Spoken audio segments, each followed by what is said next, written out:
The emerald silk tore with a sound like breaking glass. Three women laughed as Naomi Carter Vale stood frozen on a Manhattan rooftop, her ruined gown exposing more than skin. It exposed everything she'd fought to hide. A phone rose to capture her humiliation. But Naomi didn't run. She lifted her chin, met their mocking eyes, and in that moment, they realized their mistake. Because the woman they'd just destroyed wasn't alone. And the man stepping through those glass doors? He didn't forgive. Drop a like and comment your city below. Let's see how far Naomi's story travels. Now, stay with me until the end. Naomi had learned early that the world doesn't hand you anything. Not respect, not safety. Certainly not a seat at tables where people like her weren't supposed to sit. So she'd built herself from nothing. Every degree earned while working overnight shifts. Every investment made with money she'd saved by eating the same meal 3 days straight. Every polished sentence practiced until her Memphis accent disappeared into something neutral, something that wouldn't give her away the moment she opened her mouth. By 32, she'd made it. Senior partner at a boutique investment firm. A penthouse with views that stretched across the East River. And Adrian Vale, quiet, controlled, impossibly wealthy Adrian, who'd appeared in her life like a question mark and stayed like punctuation that changed the meaning of everything before it. She'd married him 6 months ago. Still didn't fully understand him. Tonight's event was another performance. Another chance to prove she belonged in rooms where old money whispered and new money shouted. The Ashford Foundation's annual rooftop gala. Invitation only, black tie, the kind of gathering where a single conversation could shift millions. Naomi checked her reflection one last time before they left. The emerald gown had cost more than her first car. Custom-fitted, backless, the kind of dress that demanded attention. She'd chosen it deliberately. If they were going to stare anyway, let them stare at something that made them uncomfortable. "You look beautiful," Adrian said from the doorway. She met his eyes in the mirror. He wore a perfectly tailored tuxedo that somehow made him look more dangerous, not less. Adrian had that effect. Everything elegant and controlled on the surface, something else underneath, something most people never saw. "You say that every time," she replied. "It's true, every time." He crossed the room, stood behind her, didn't touch her, just close enough that she could feel the space between them, like static. After 6 months, she still didn't know how to read the silence that lived in that space. "You don't have to go," he said quietly. "I can handle Ashford alone." "We've had this conversation." "I know." "Then you know my answer." She turned to face him. "I didn't marry you to become invisible." Something flickered in his expression. Approval, maybe, or concern. With Adrian, those two things often looked the same. "No," he said, "you didn't." The car ride to the event took 20 minutes through evening traffic. Adrian spent most of it on his phone, responding to messages with his usual efficiency. Naomi watched the city slide past, buildings full of people living lives she'd never touch, problems she'd never solve. Sometimes the distance between her old life and this one felt so vast she couldn't see across it. Other times it felt paper thin, like she could fall through with one wrong step. "Naomi." She blinked. Adrian was watching her. "You went somewhere," he said. "Just thinking." "About?" She considered lying, decided against it. Whether I'll ever actually feel like I belong in places like this, or if I'm just getting better at faking it. He studied her for a moment. Then, the people who belong least are often the ones who question it most. Is that supposed to be comforting?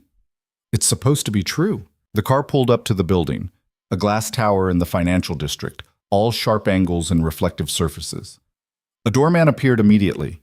Photographers clustered near the entrance, cameras ready for whoever walked through. Adrian stepped out first, then offered his hand. Naomi took it, felt the familiar coolness of his palm against hers. They'd practiced this part. The united front. The couple who moved through crowds like they were choreographed. Inside, the elevator carried them to the 42nd floor. Naomi watched the numbers climb, her reflection multiplying in the mirrored walls. Emerald dress, dark skin catching the light, hair swept up in a style that had taken 40 minutes to perfect. She looked like she belonged. But belonging wasn't about looking the part. It was about believing it. The elevator doors opened onto the rooftop terrace. Music drifted from somewhere. Live jazz, elegant and understated. String lights created constellations overhead. The crowd was exactly what she'd expected. Men in expensive tuxedos, women in designer gowns, everyone holding champagne flutes like they'd been born with them. "Adrian!" A silver-haired man approached, hand extended. "Glad you could make it." "Richard." Adrian shook his hand. "You remember my wife, Naomi." Richard's smile didn't quite reach his eyes. "Of course. Lovely to see you again." They'd met once before. He'd talked past her for 20 minutes, directing every comment at Adrian even when she was the one responding. She'd gone home that night and thrown a glass across the kitchen. Adrian had let her, then silently swept up the pieces. "Congratulations on the Brookfield acquisition," Naomi said now. "I heard it closed last week." Richard blinked, surprised she knew. "Yes, it did. Thank you." "Must have been complicated with the regulatory issues in the third quarter." "It was." "Yes." He looked at her differently now, still not quite seeing her, but closer. "You follow corporate transactions?" "I structure them," she said simply. Adrian's hand found the small of her back, a small touch, barely there, but she felt it anyway. Support or warning, she wasn't sure. Richard made polite noises, then excused himself. The pattern repeated a dozen times over the next hour. Introductions. Surface-level conversations. Moments where she proved she understood the language being spoken, and moments where people chose not to hear her anyway. She was good at this now. Smiling when she needed to. Speaking when silence would cost her more. Reading the room and adjusting accordingly. But it was exhausting in a way that had nothing to do with physical tiredness. Adrian never left her side. That was the unspoken arrangement. They moved through these events together. She'd wondered at first why he insisted on it. Eventually she'd understood. Adrian was many things, but careless wasn't one of them. He knew exactly what happened to women like her in rooms like these when they were alone. "You're doing well," he murmured during a lull. "Lying is beneath you." "I don't lie. You're holding the room." "Half of them don't know I exist. The other half wish I didn't." "And yet you're still standing," he said. "That's what holding the room means." Someone called his name from across the terrace. Adrian hesitated, glanced at her. "Go," Naomi said. "I'll be fine." "You're sure?" "I've survived worse than a cocktail party." He searched her face, then nodded. 10 minutes. She watched him disappear into the crowd. Adrian, who never hurried, never raised his voice, never seemed to need anyone. Their marriage was strange that way. Functional but distant. Respectful but undefined. Sometimes she wondered if he'd married her for the same reason she'd married him. To have someone present without requiring intimacy. The champagne was good, at least. Naomi took a fresh glass from a passing server and moved toward the railing. The view from up here was remarkable. Manhattan spreading out in every direction, lights turning the darkness into something almost beautiful. "Quite the dress." The voice came from behind her, smooth and cold. Naomi turned. 3 women stood there, arranged like a firing squad. All white, all expensively dressed, all wearing expressions that said they'd been raised on money and manners and the certainty that both made them untouchable. The one who'd spoken was tall, blonde, probably 40, but fighting it hard. Diamond necklace that probably cost 6 figures. Smile that didn't reach her eyes. "Thank you," Naomi said evenly. "I'm Jacqueline." No last name offered, no hand extended. "This is Caroline and Victoria." The other 2 nodded, identical smiles. Naomi recognized the formation immediately. Not a greeting, but a hunting party.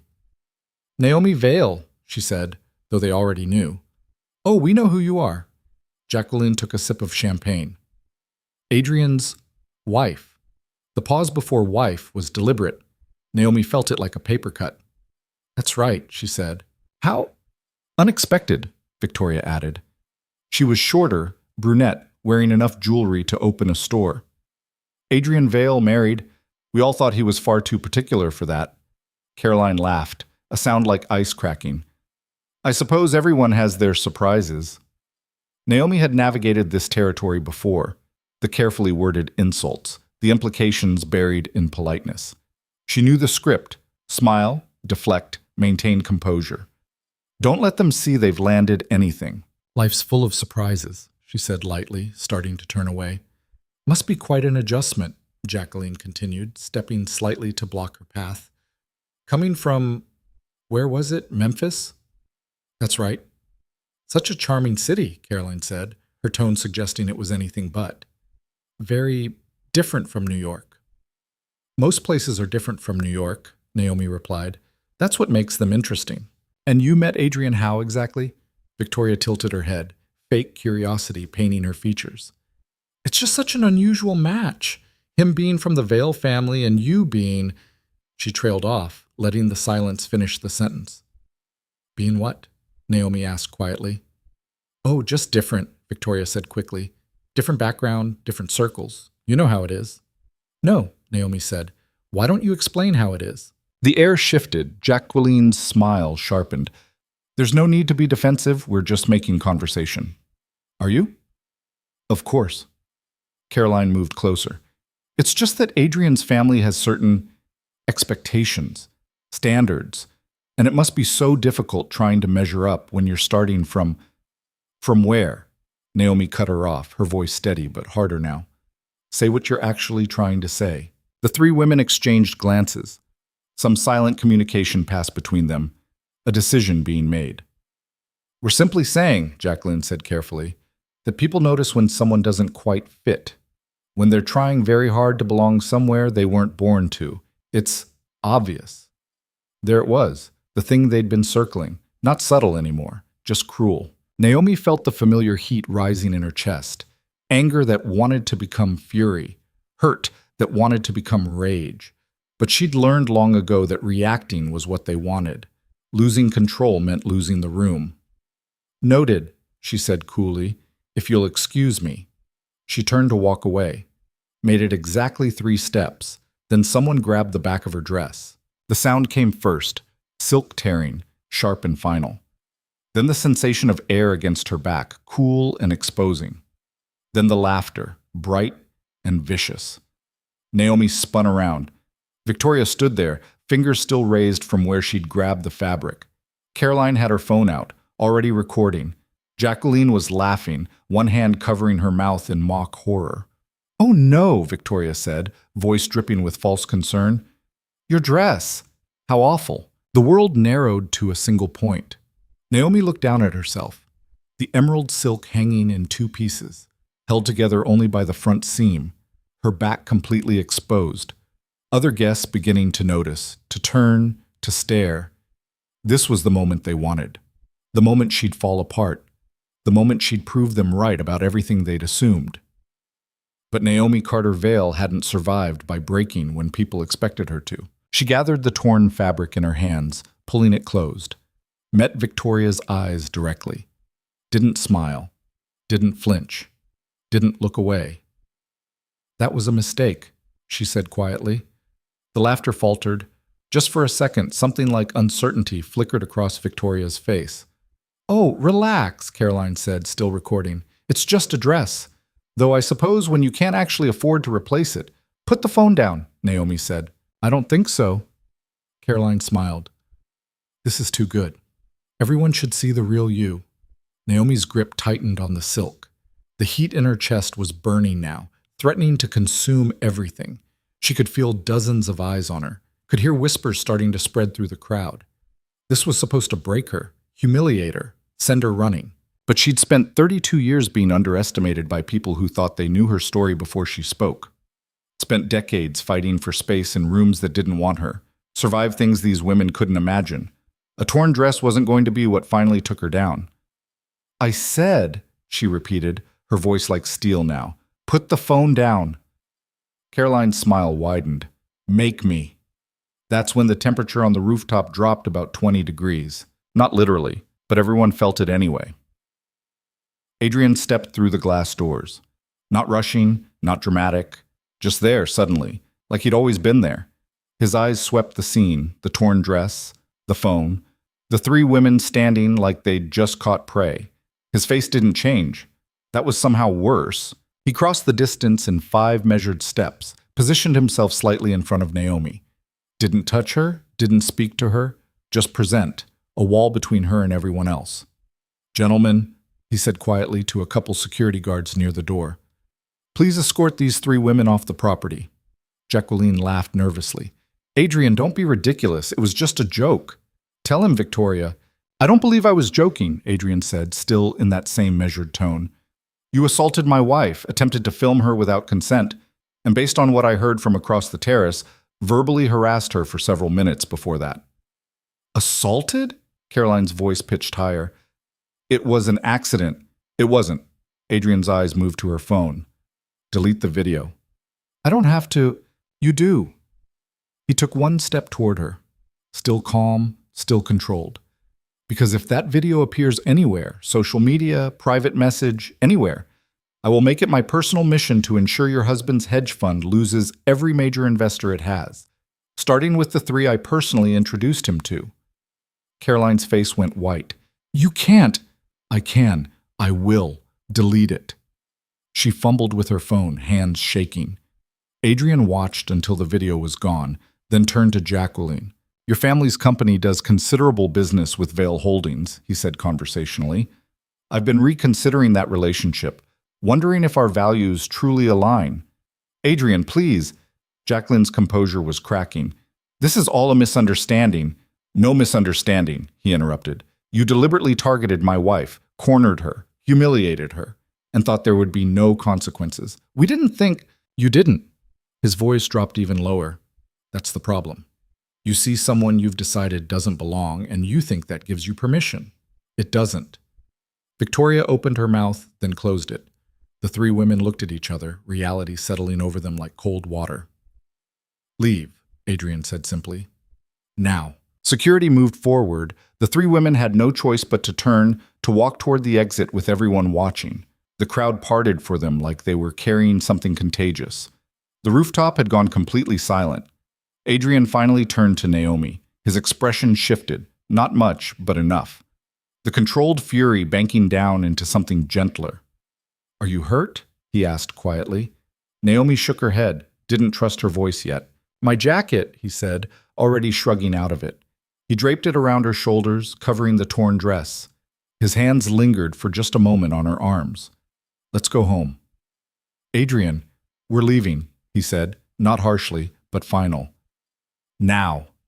She wanted to argue, wanted to stand her ground, prove she couldn't be driven out, but the adrenaline was starting to fade, and underneath it was something raw and unsteady, so she nodded. They moved through the crowd together. People stepped back, creating a path.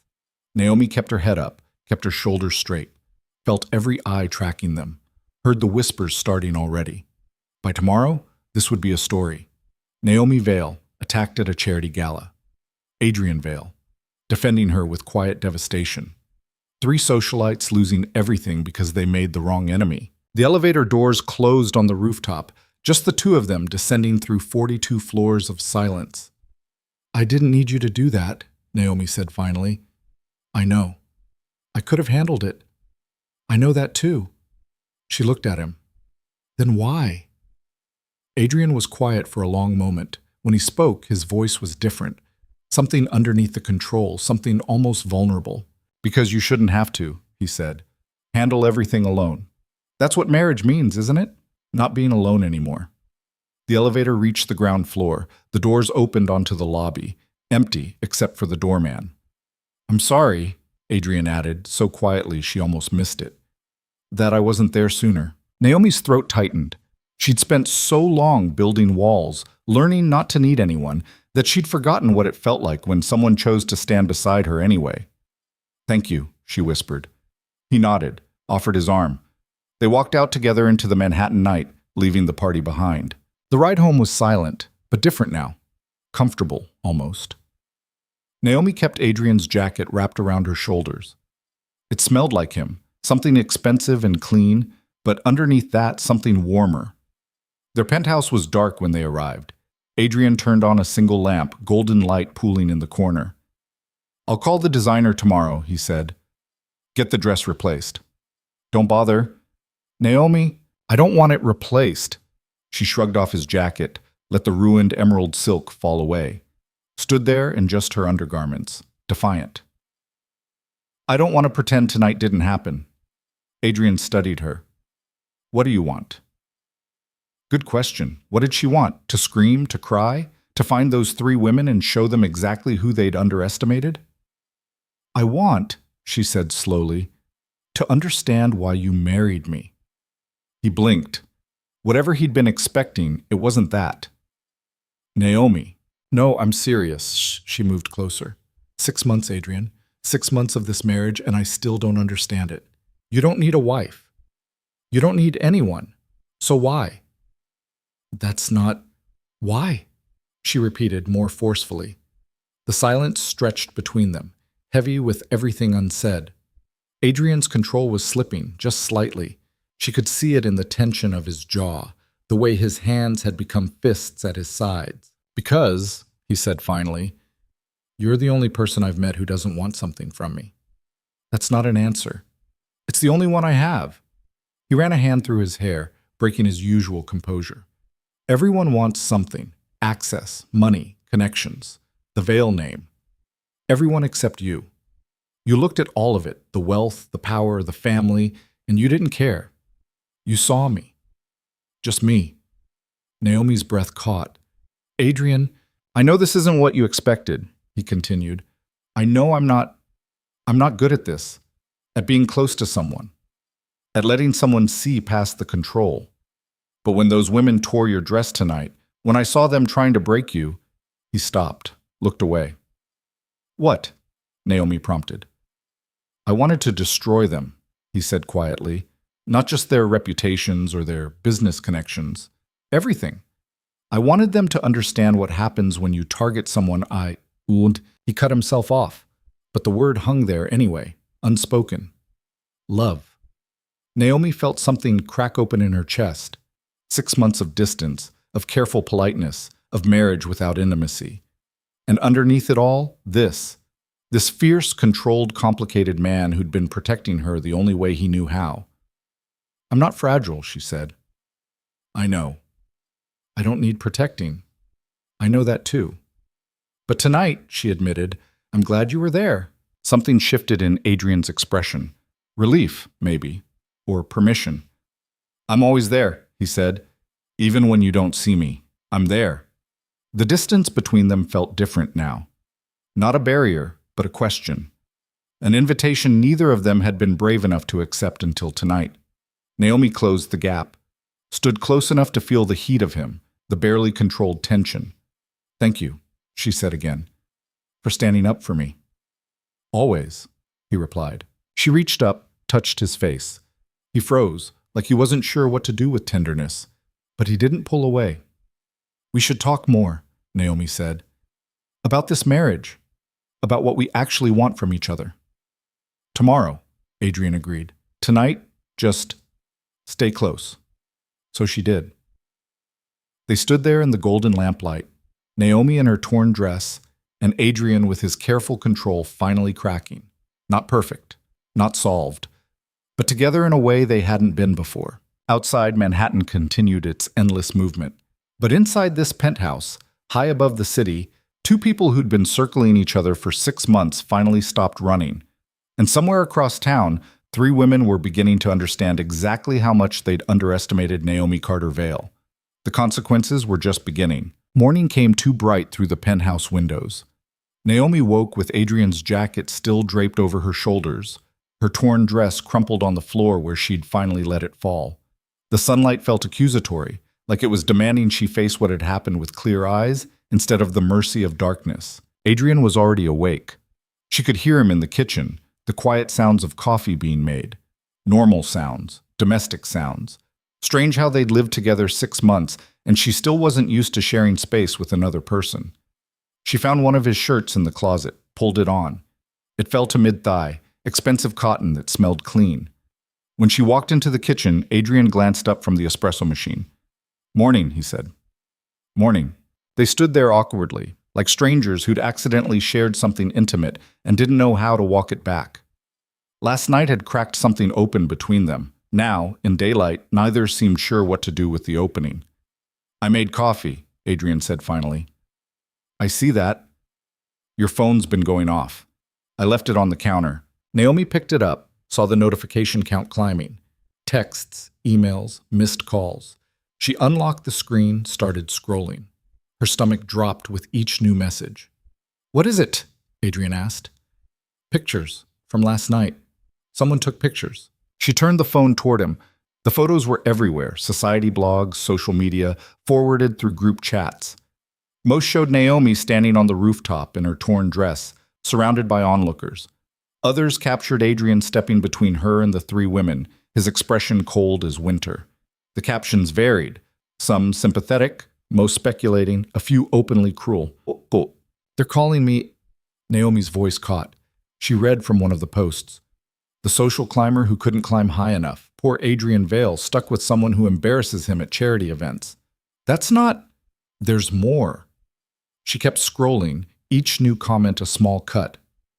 Listen to this one. What did she expect showing up in a dress like that? She was asking for attention. Or this. Adrian should have known better than to marry beneath his class. This is what happens. Adrian took the phone from her hands, set it face down on the counter. Don't read those. Why not? They're talking about me. About us. They're talking about a story they invented. It has nothing to do with reality. Doesn't it? Naomi leaned against the counter, suddenly exhausted. They're right about one thing. I don't belong in those spaces. Last night proved it. Last night proved that some people are cruel, that's all. You don't get it? She pushed away from the counter, paced to the window. Manhattan stretched out below, indifferent to her crisis. You were born into this world. You understand the rules. I'm still learning them, and every time I think I've figured it out, something like last night happens. Adrian was quiet for a moment. When he spoke, his voice was careful. Do you regret marrying me? The question landed like a stone in still water. What? It's a simple question. Do you regret it? Naomi turned to face him. He stood perfectly still, perfectly controlled, but she could see the tension in his shoulders, the vulnerability he was trying to hide behind his usual mask. No, she said. Do you? Never. The word came out hard, certain, no hesitation. Then why ask? Naomi said. Because I've been wondering. He moved closer, not quite touching her. What you get out of this arrangement? Financial security, yes, access to certain circles. But at what cost? Being torn apart by people who think they have the right to judge you. Being photographed at your worst moment and turned into entertainment. If I were you, I'd be questioning whether it's worth it. Well, you're not me. No, I'm the person who keeps putting you in situations where this happens. Naomi studied his face. 6 months of marriage, and she was still learning to read him. The micro-expressions that betrayed what he was actually feeling beneath the surface. You think last night was your fault, she said quietly. I know it was. I chose that event. I left you alone. I didn't... Stop. She closed the distance between them. Those women made a choice. They chose cruelty. That's on them, not you. But I should have protected you better. I'm not something that needs protecting, Adrian. I'm a grown woman who can handle herself. I know that. Do you? Because sometimes I think you see me as this fragile thing that might break if you're not constantly standing guard. His jaw tightened. That's not, isn't it? She pushed harder, needing him to hear this. You never tell me anything real. You never let me see past the control.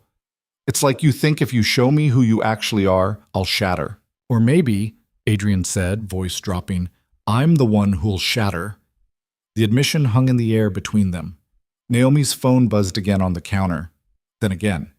The outside world demanding attention, refusing to let them have this moment. Your office called, Adrian said, pulling back into professional mode. 3 times. They're asking if you're coming in. Right. Work. Naomi had almost forgotten she had a job, a career that existed outside this penthouse and last night's disaster. What time is it? Almost 9. I should shower, get dressed. She started toward the bedroom, then paused. Are you going to your office? Eventually, I have some calls to make first. Something in his tone made her turn back. What kind of calls? Nothing you need to worry about. Adrian. He met her eyes. Business calls, that's all. But Naomi knew that tone. It was the same one he used when he was about to do something decisive and didn't want to be talked out of it. What are you planning? She asked. I'm planning, he said carefully, to make sure last night has appropriate consequences. For who? The people who need to learn that certain behaviors aren't acceptable. Naomi felt a chill run through her. The three women, among others. Adrian, don't. They assaulted you, Naomi. Filmed it, laughed about it. You want me to do nothing? I want you to let me handle it my own way. And what's your way? He crossed his arms, writing it off as just how things are? Accepting that this is the price of admission? No, but I also don't need you starting a war on my behalf. Too late, he said quietly. The war started the moment they put their hands on you.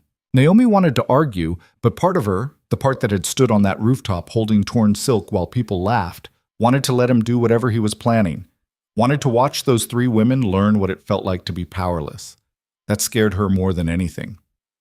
I need to get ready for work, she said instead. She showered quickly, scrubbing away the memory of hands grabbing fabric, laughter cutting through air. When she emerged, Adrian was gone. A note on the counter said he'd be back by evening. The office felt wrong the moment Naomi walked in. Too quiet. Too many eyes tracking her movement across the floor. Her assistant Marcus jumped up from his desk like he'd been waiting. Naomi, thank goodness. I wasn't sure you'd come in today. Why wouldn't I? Marcus gestured vaguely. You know, after everything. After what, Marcus? He shifted uncomfortably. The photos. People are talking. Let them talk. Mitchell wants to see you. He said as soon as you got in. Mitchell Grayson, the firm's managing partner, Naomi's boss, technically, though she operated with enough autonomy that they rarely interacted directly. When did he call the meeting? She asked. About an hour ago. He seemed concerned. That was code for something worse. Naomi dropped her bag at her desk, took a breath, then headed toward Mitchell's corner office. The walk felt longer than usual. She could feel people watching, whispering. By now, everyone had seen the photos. Everyone had their opinion. Mitchell's assistant waved her through. He was on the phone when she entered, but gestured for her to sit. She waited, studying the diplomas on his wall, the family photos on his desk. Mitchell was old money. Harvard, then Yale Law, then into finance through connections that predated his birth. He hung up, turned his attention to her. Naomi, how are you? I'm fine. Are you? Because I have to tell you, when I saw those photos this morning, I was concerned. I appreciate the concern, but it's not necessary. It was an unfortunate incident. It's handled. Mitchell leaned back in his chair. Is it? Because I've been getting calls all morning, clients asking questions, board members wondering about our firm's reputation. Naomi felt something cold settle in her stomach. What kind of questions? The kind that happen when one of our partners becomes front-page news for the wrong reasons. I didn't do anything wrong. I know that, but perception matters in this industry. You know that as well as I do. So what are you saying? Mitchell chose his words carefully. I'm saying that perhaps it would be best if you took some time. Let things cool down.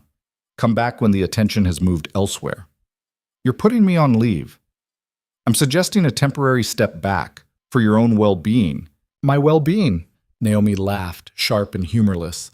You're worried about the firm's image, Mitchell. Just say it. Naomi, how long? This temporary step back? A few weeks, maybe a month. Just until what? Until people forget they saw me humiliated? Until I'm not a liability anymore? Mitchell's expression hardened. You're making this more difficult than it needs to be. Am I? Or am I just refusing to quietly disappear because it's convenient? This isn't personal. It feels pretty personal. Naomi stood.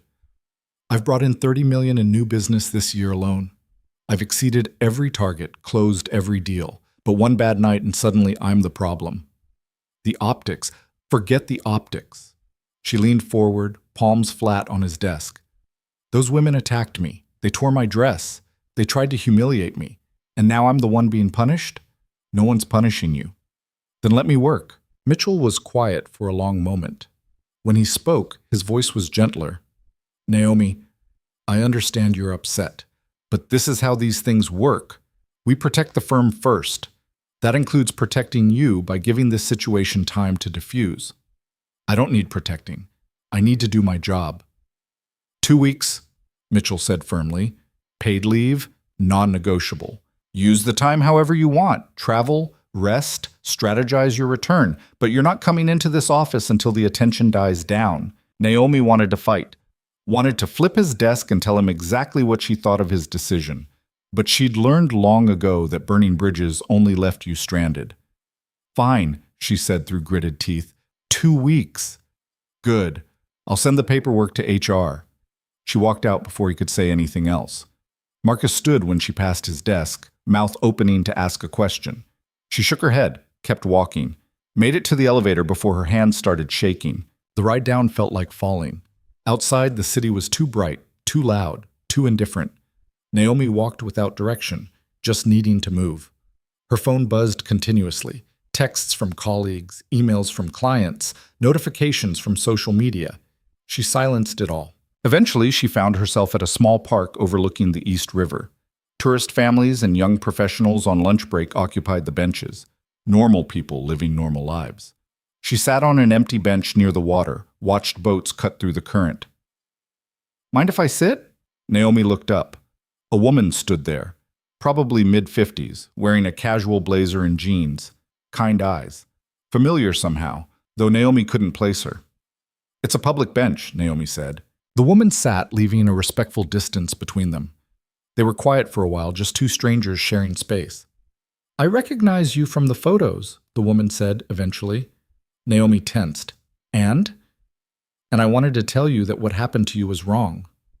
Thanks for the sympathy. I'm not offering sympathy. I'm stating a fact. The woman turned to face her. Those women attacked you because they felt threatened, not by your dress or your background, by your presence in a space they thought belonged only to them. You sound like you speak from experience. I do. The woman smiled slightly. Different decade, same story. I was the first woman of color to make partner at my law firm. 30 years ago this month, actually. The backlash was creative.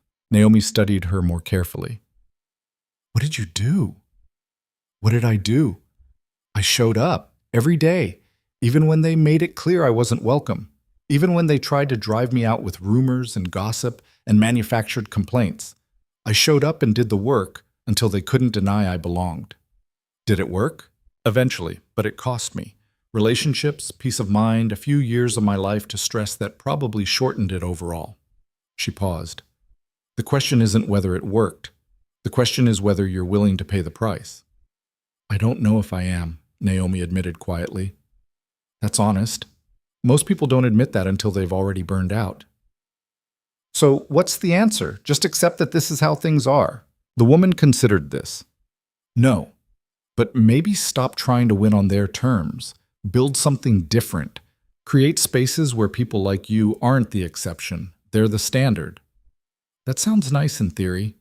It is nice in theory. In practice, it's exhausting and expensive and takes longer than you want. The woman stood, brushed off her jeans. But it's better than spending your whole life proving you deserve a seat at a table you didn't even want in the first place. She walked away before Naomi could respond, disappearing into the lunch crowd like she'd never been there. Naomi sat alone with the woman's words echoing in her head. Build something different, easy to say, harder to do when your entire career was built on climbing a ladder someone else constructed. Her phone buzzed again. This time she looked. A text from Adrian. Where are you? She called him. He answered on the first ring. I'm at the river, she said. The park near Pier 15. Are you okay? Define okay. I can be there in 20 minutes. You don't have to. I'm already in the car. He hung up. Naomi almost smiled. Adrian's version of care was logistical, efficient, impossible to argue with. True to his word, he appeared exactly 19 minutes later. Still in his work clothes, tie slightly loosened. He sat beside her on the bench without asking. Bad morning, he said. Mitchell put me on leave. 2 weeks. He said it was for my well-being, but we both know it's about protecting the firm's reputation. Adrian's expression went cold.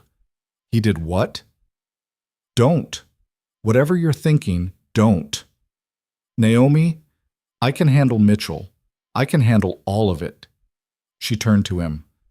What I can't handle is you fighting every battle for me. I need to figure out how to do this myself. Even when the system is rigged against you? Especially then. They sat in silence for a while. A jogger passed. A couple argued in hushed voices nearby. The city kept moving, indifferent to personal crises.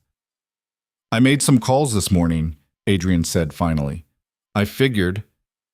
Jacqueline's husband lost 2 major investors. Victoria's company is facing a sudden audit. Caroline's board just received documentation of several ethics violations that, coincidentally, came to light today. Naomi closed her eyes. Adrian, they hurt you. They needed to understand that actions have consequences. And what about me? What are my consequences for letting you do this? There are no consequences. You didn't ask me to, but I'm letting you. She opened her eyes, looked at him. I'm sitting here listening to you describe destroying 3 people's lives, and part of me is glad. Part of me wants them to suffer. What does that make me? Human, Adrian said simply. Is it? Or is it just revenge dressed up as justice? Does the distinction matter? It matters to me. Naomi stood, restless. I spent my whole life trying to be better than the people who looked down on me. Smarter, harder working, more disciplined. I told myself that excellence was enough. That if I was just good enough, no one could deny I deserved to be there. And I was naive. Because it was never about excellence, it was about power. About who gets to decide who belongs and who doesn't. And now I'm starting to think the only way to win is to play by their rules. To use power the same way they do. Would that be so wrong? She looked at him. Would you still respect me if I became like them? Naomi, you could never become like them. That's not who you are. How do you know? Maybe I'm one bad day away from being exactly like them. Maybe last night was the breaking point and I just haven't realized it yet. Adrian stood, moved in front of her, took her hands in his. Listen to me. Those women attacked you because you threaten everything they believe about how the world should work. They needed you to be less than them to maintain their sense of superiority. But you're not less. You never were. And nothing they do can change that. Pretty words don't fix this. No, but they're true anyway. Naomi wanted to pull away, to reject the comfort he was offering, but she was tired of carrying everything alone. I don't know what to do, she admitted. Mitchell wants me gone. The internet thinks I'm a joke. Those 3 women will probably land on their feet even with whatever you did to them. And I'm just tired. Then rest, Adrian said. Take the 2 weeks. Don't fight Mitchell. Don't read the comments. Don't try to fix everything right now. That's not me. I don't rest. I push forward. Maybe that's the problem. She pulled her hands back. Excuse me? You've been pushing forward your entire life, Naomi. Fighting every battle, refusing to show weakness, carrying everything yourself. Maybe it's time to stop pushing and just be. Be what? Be my wife. Be someone who accepts help. Be someone who doesn't have to be perfect all the time. The words hit harder than she expected. Naomi turned away, blinking back sudden tears she refused to let fall. I don't know how to be that person, she said quietly. Then learn. You're good at learning. A laugh escaped her, wet and unsteady. You think it's that simple? No, but I think you're strong enough to try. Naomi wiped her eyes, frustrated with herself. This isn't how I wanted today to go. How did you want it to go? I don't know. Walk into the office, do my job, pretend last night never happened, move forward like I always do. That's not moving forward. That's running away from something you need to face. And what do I need to face exactly? Adrian hesitated, choosing his words carefully. That you're not alone anymore. That you have someone who wants to help carry things. That accepting support doesn't make you weak. I know that. Do you? Because from where I'm standing, you keep pushing me away every time I try to get close. That's not... She stopped. Maybe he was right. Maybe she'd spent so long building walls that she didn't know how to let someone inside them. Come home, Adrian said.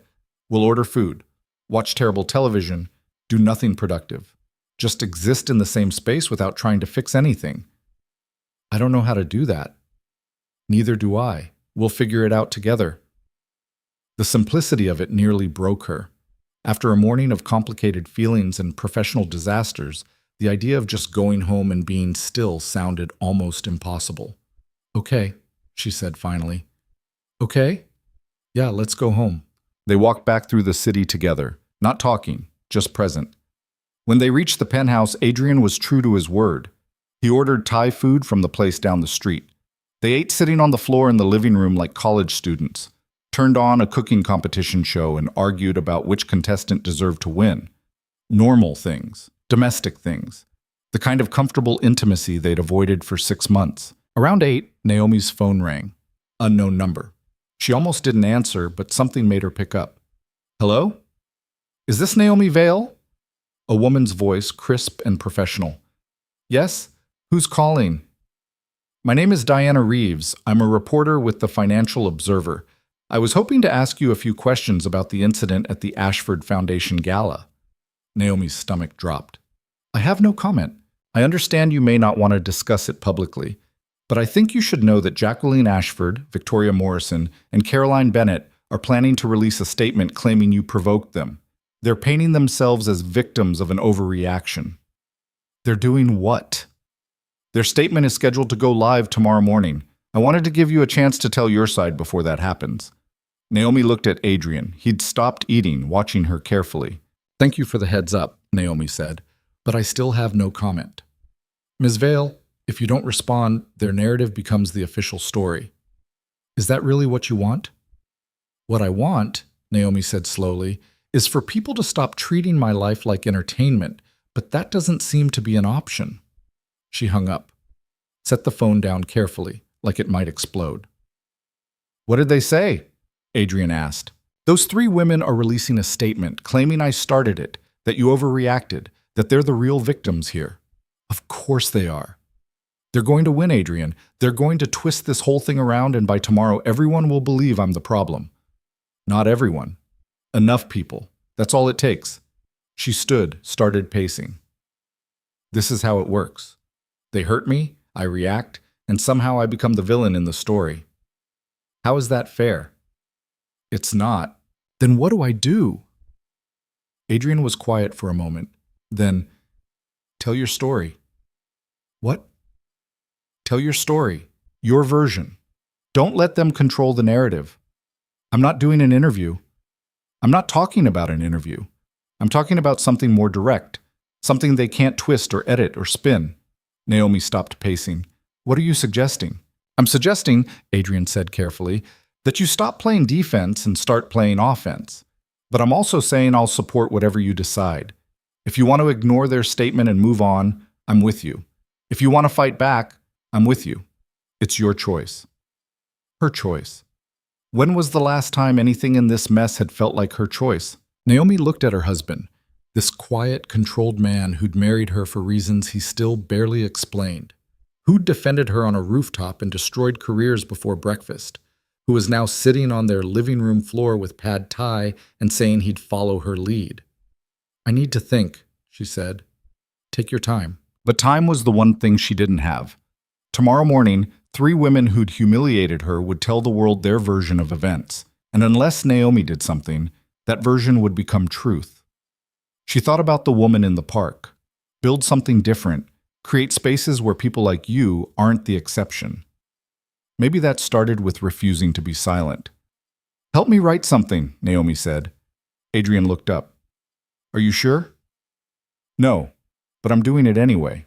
They sat at the dining table with laptops open and coffee going cold. Adrian had pushed aside the takeout containers, creating workspace like they were drafting a business proposal instead of what amounted to a declaration of war. Start with what happened, he said. Just the facts. No emotion, no interpretation. Let the events speak for themselves. Naomi's fingers hovered over the keyboard. And then what? Post it on social media like I'm some influencer defending my reputation? Why not? That's where the conversation is happening. Because it feels desperate, like I'm begging people to believe me. You're not begging. You're stating facts they're trying to erase. Adrian leaned back, studying her. But if you're not comfortable with social media, there are other options. Statement to the press. Interview with someone you trust. Hell, buy a billboard in Times Square if you want. Despite everything, Naomi almost smiled. A billboard. I'm serious. Whatever you need to feel like you're controlling the message instead of reacting to theirs. She stared at the blank document. The cursor blinked. waiting. Outside the windows, Manhattan was settling into night, lights coming on across the skyline, each one representing people living their own complicated lives. How many of them had seen her photo today? How many had already decided who she was based on a single moment? I don't want to seem like a victim, Naomi said quietly. Then don't write like one. Easy for you to say. Is it? Adrian's voice sharpened slightly. You think I don't know what it's like to have people control your narrative? I've spent my entire life having strangers decide who I am based on my last name. The difference is, I was born into it. You chose to enter this world. That takes more courage than anything I've ever done. Naomi looked at him. Really looked. Saw something in his expression she hadn't noticed before. Not pity, not even sympathy exactly. Understanding, maybe. Recognition. Tell me something, she said. Why do you stay in this world if you hate it so much? Who says I hate it? You do. Every time you talk about these people, the way you move through that party like you were tolerating them instead of enjoying them. You hate this life as much as I'm starting to. Adrian was quiet for a long moment. When he spoke, his voice was different, less controlled. My father, he said, built Vale Holdings from almost nothing. His father was a factory worker. My grandfather didn't go to college, didn't have connections, didn't have anything except stubborn pride and a willingness to outwork everyone else. He taught my father the same thing, and my father taught me. I didn't know that. Most people don't. The Vale name has weight now, but it wasn't always that way. We're 3 generations removed from poverty, but people like Jacqueline and Victoria and Caroline, their families have had money for 200 years. To them, we're still new. Still not quite legitimate. So you understand what it feels like. Not the way you do. I can hide behind my name and my money and my whiteness. I can pass in spaces where you never will, no matter what you achieve. But I understand enough to know that the system is built to keep certain people out. And I'm tired of pretending that's acceptable. Naomi felt something shift in her chest. 6 months of marriage, and this was the most honest he'd ever been with her. The most real. Help me write this, she said again. Not the words. I need to find those myself. But help me figure out what I'm actually trying to say. Adrian nodded. What do you want people to understand? That I'm not weak. That what happened to me wasn't just mean girl drama. That this pattern of humiliating women who don't fit the right profile needs to stop. Okay, what else? That I'm done apologizing for existing in spaces where people think I don't belong. Good. What else? Naomi thought about the woman in the park, about Mitchell's concern for the firm's reputation, about the photos circulating with their cruel captions, about standing on that rooftop with torn silk and 3 laughing faces and the choice she'd made not to run. I want them to know, she said slowly, that they didn't break me, that they never will. Adrian smiled slightly. Then write that. She did. The words came hard at first, then faster. Not a carefully crafted PR statement, but something rawer, messier. True. By midnight they had a draft.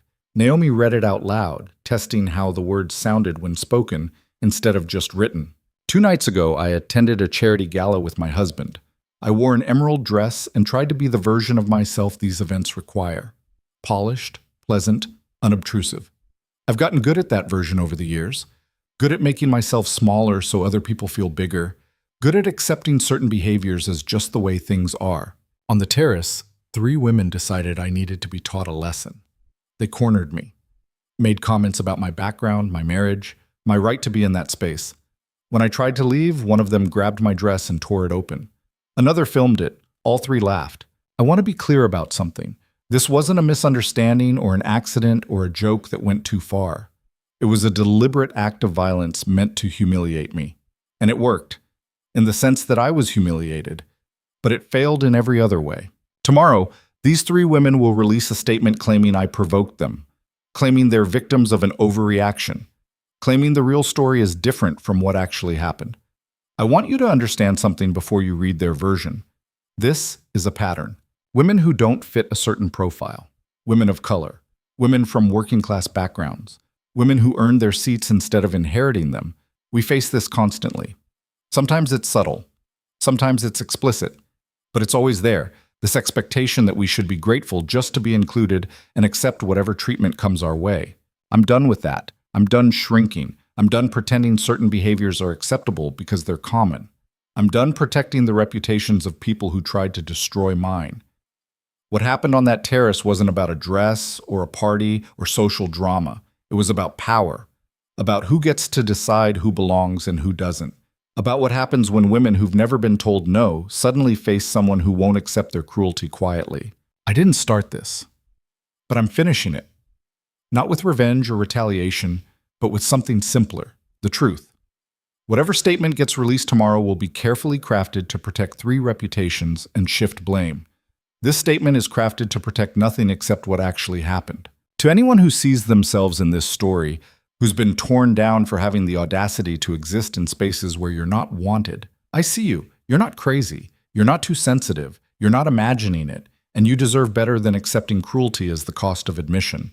To the 3 women who thought humiliating me would be consequence-free, you were wrong. Not because my husband has power or money or connections, but because I refuse to be silent about what you did. That's all the consequence you deserve. The truth, stated plainly, with your actions on record. I'm not a victim. I'm a woman who got attacked and chose to stand her ground. There's a difference. My name is Naomi Carter Vale.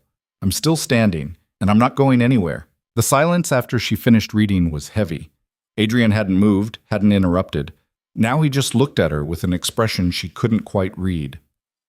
Well, Naomi said. Too much? Not enough? Too angry? It's perfect, he said quietly. Post it. Just like that? Just like that. He pushed his laptop toward her. Hit publish before you second-guess yourself. Naomi's finger hovered over the trackpad. Once she posted this, there was no taking it back, no pretending she was above the fray or too dignified to respond. This was choosing the fight instead of walking away. She thought about Mitchell's offer to lie low, about her mother's voice from years ago saying, pick your battles, about every time she'd swallowed anger and called it strategy. Then she thought about Victoria's hand grabbing her dress, Caroline's phone recording her humiliation, Jacqueline's laugh cutting through air. She hit publish. The response was immediate. Within minutes, comments started appearing, shares multiplying, the post spreading through networks like wildfire catching dry grass. Naomi closed the laptop before she could see what people were saying. I can't read the comments. Good. Don't. What if I made it worse? Then you made it worse being honest instead of being silent.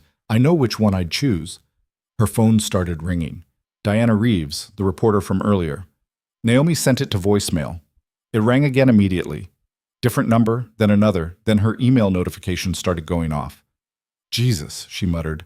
This was a mistake. Give it an hour. Let the internet process it. Then decide if it was a mistake. They waited. Adrian made more coffee even though it was past midnight. Naomi paced the length of the penthouse, too wired to sit still. Every few minutes her phone would buzz with another notification. She ignored them all. Around 1 a.m, Adrian's phone rang. He glanced at the screen, frowned. Who is it? Naomi asked. Richard Ashford, Jacqueline's father. The one from the party? Adrian nodded, answered the call. Richard, it's late. Naomi could hear shouting through the phone, even from across the room. Adrian's expression didn't change, but something in his posture shifted, became more dangerous. I understand you're upset, Adrian said calmly, but perhaps you should have raised your daughter to understand that actions have consequences. More shouting. Actually, my wife posted a factual account of what happened. If your daughter has an issue with it, she's welcome to post her own version, though I'd suggest she stick to the truth this time. Adrian listened for another moment, then his voice went cold. Richard, I'm going to stop you right there. If you or your daughter or anyone associated with your family contacts my wife again to threaten, to intimidate, or even to apologize, I will personally ensure that every business relationship you have through Vale Holdings disappears by morning. Are we clear? Silence on the other end, then a dial tone. Adrian set his phone down. That was interesting. What did he say? That your post was defamatory, that his lawyers are reviewing it for actionable content, that we'll regret making this public. Can they sue me? For telling the truth, no. But they can try to make your life difficult. He moved closer. Are you scared? Naomi considered the question honestly. Terrified. Good. Fear means you understand the stakes. He took her hands. But I need you to hear this. Whatever comes next, whatever they try, you're not facing it alone. I'm with you, completely. Why? The question came out smaller than she intended. Why are you doing all this for me? Adrian looked at her like the answer should be obvious. Because you're my wife. Because watching them hurt you hurt me. Because I spent 6 months keeping you at arm's length to protect myself, and that was cowardice disguised as control. Adrian, I'm not good at this, he continued, at being close to someone, at letting them matter. I learned early that caring about people makes you vulnerable, and vulnerability gets exploited. So I built walls, made myself untouchable. It worked until I met you. What changed? You did. You saw through all of it. The money, the control, the careful distance. You saw me. And instead of using that against me, you just accepted it. Married me anyway. Stayed even when I gave you every reason to leave. Naomi's throat tightened. I stayed because leaving felt like admitting they were right, that I couldn't hack it in this world. Is that the only reason? She met his eyes. 6 months of almost intimacy and careful boundaries and a marriage that existed more on paper than in practice. But underneath all that, something else had been building, something she'd been too scared to name. No, she admitted, it's not the only reason. Then what's the other reason? Because somewhere along the way, I started to care about you, even when you made it impossible, even when I told myself it was just a practical arrangement. I cared. Adrian's hands tightened on hers. I need you to know something. When I saw you on that terrace, holding your torn dress together while those women laughed, I've never felt rage like that. Pure, clean, focused rage. I wanted to destroy them. Not their businesses or reputations, them. Actually, destroy them. But you didn't, because you were still standing, still composed, still refusing to give them the satisfaction of seeing you break. And I realized in that moment that you didn't need me to destroy them. You needed me to stand beside you while you decided how to handle it yourself. That's a very evolved interpretation of events. Maybe. Or maybe I'm learning that protecting you doesn't mean fighting every battle for you. It means being present while you fight your own. Naomi pulled her hands free, turned away. Too many emotions fighting for space. Relief that she'd finally said something true. Fear of what came next. Exhaustion from carrying everything alone for so long. I don't know how to do this, she said. Be in a real marriage. Let someone see me when I'm not being strong. Neither do I. We'll figure it out. What if we can't? Then we'll fail together, instead of separately. That's still better than what we had before. Her phone buzzed again. This time she looked. A text from Marcus, her assistant. Holy shit, Naomi. The internet is losing its mind. Your post is everywhere. She showed Adrian the text. He read it, then pulled out his own phone and scrolled through something. He's not wrong, Adrian said. You're trending, and the replies are mixed but skewing supportive. Let me see. Are you sure? No. Show me anyway. He handed over his phone. Naomi scrolled through the responses to her post. Some people thanking her for speaking out. Some sharing their own stories of being humiliated in professional settings. Some criticizing her for airing private conflict publicly. Some calling her attention-seeking or dramatic. And then there were the responses from people in their world. The other faces from the gala. Some expressing quiet support through private messages. Others publicly defending Jacqueline and her friends, calling Naomi's account exaggerated. Victoria just posted her statement, Adrian said quietly. She's claiming you were drunk and aggressive, that they were trying to calm you down when the dress accidentally tore. Naomi felt heat rising in her chest again. That's a lie. I know. People will believe her. She's white, she's wealthy, she's also caught on camera grabbing your dress. I have the footage. Naomi's head snapped up. What? Security cameras on the terrace. I requested the footage this morning. It shows exactly what happened. Victoria grabbing you, Caroline filming all of it. And you didn't tell me. I was holding it in reserve, in case they tried something like this. He took his phone back, pulled up a video file. Want to see it? Naomi watched the footage in silence. There she was on the screen, talking with the three women. The conversation looked civil from this angle. No audio. Then Victoria's hand reaching out, grabbing fabric. The tear clear and deliberate. Caroline's phone rising immediately. Naomi turning, standing tall despite everything. And then Adrian appearing in the frame, moving like controlled fury. "Send it to me," Naomi said. "What are you going to do?" "Post it. If Victoria wants to lie about what happened, let's show everyone the truth. That will escalate things significantly." "Good. I'm tired of de-escalating." She met his eyes. "They chose this fight. I'm just finishing it." Adrian sent the file. Naomi posted it with a simple caption. "Since we're telling different versions of the same story, here's what the security cameras saw. Watch Victoria's hand at the 30-second mark. Then decide who's lying." The response was instantaneous and explosive. Within 10 minutes, the video had thousands of views. Within 30 minutes, major news outlets were embedding it in their coverage.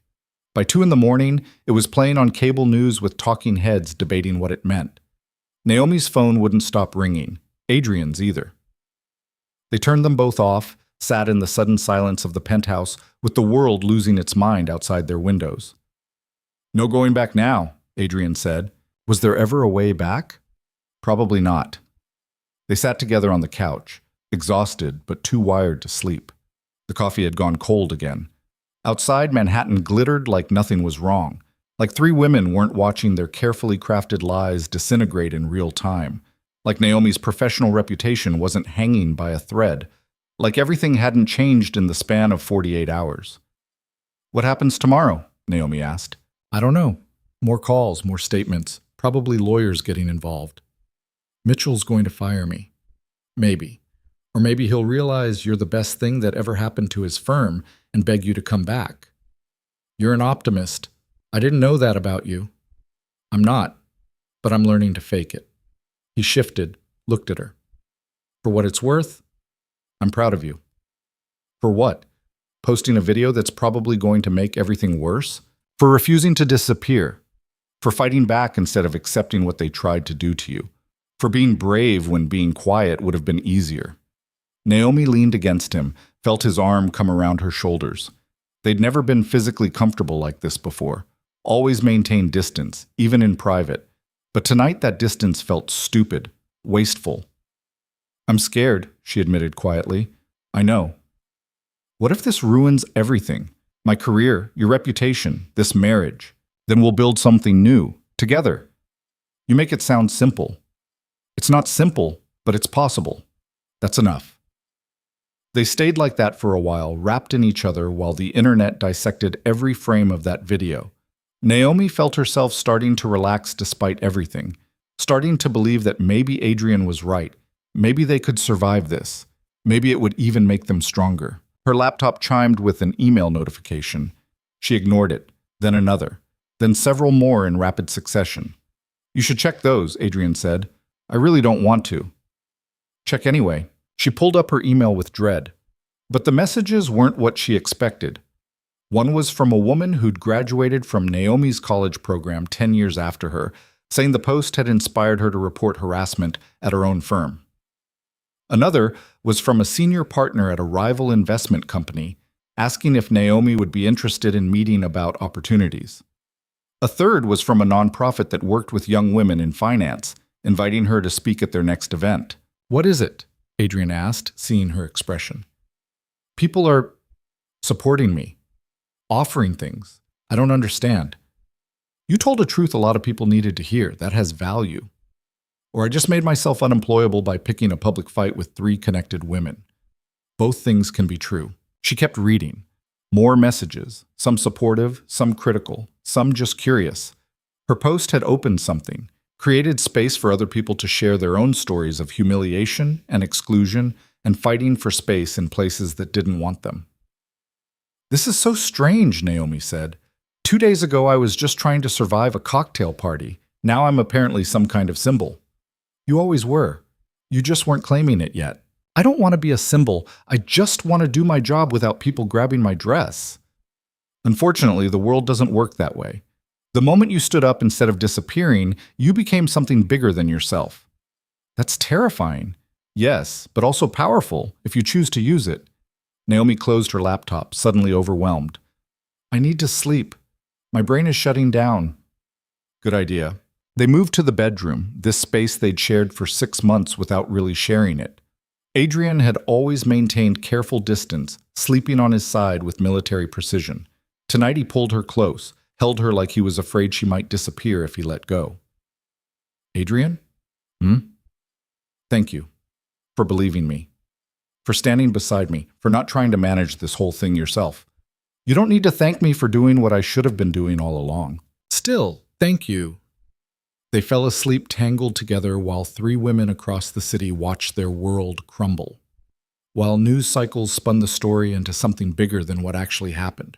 While Naomi's words spread through networks and started conversations in boardrooms and living rooms, and everywhere else women gathered to share quiet truths about surviving in spaces built to exclude them. Morning came with daylight and consequences. Naomi woke to find Adrian already up, reading something on his phone with a grim expression. What now? She asked. Jacqueline's father issued a statement. Says his daughter made a terrible mistake and has entered treatment for alcohol dependency. Victoria's company released her from her position. Caroline's board is conducting an investigation. So they're throwing them under the bus, more or less trying to contain the damage. He handed her his phone. There's more. Mitchell called 3 times. What did you tell him? Nothing. I didn't answer. But he left voicemails. He wants to meet. Naomi sat up, ran her hands through her hair. He's going to fire me officially, make it clean. Maybe, or maybe he's going to offer you a better position to keep you from taking one of those other offers that came in overnight. You're doing that optimism thing again. It's weird. Adrian smiled slightly. I'm trying new things. Sue me. They showered and dressed in silence, both aware that whatever happened today would set the tone for everything that followed. Naomi chose a black suit, crisp and professional. Armor for whatever meeting Mitchell had in mind. Her phone was still off. Adrian's too. But the world outside kept spinning without their input, turning their private crisis into public discourse. Are you ready? Adrian asked when she emerged from the bedroom. No, but let's go anyway. They drove to Mitchell's office together, Adrian's hand steady on her knee the entire way. The gesture was small, but it mattered. Proof that last night hadn't been just emotion talking, that something between them had fundamentally shifted. Mitchell's assistant showed them into his office immediately. He stood when they entered, looking older than he had yesterday. Tired in a way that had nothing to do with lack of sleep. Naomi. Adrian. Thank you for coming. He gestured to chairs. Please sit. They sat.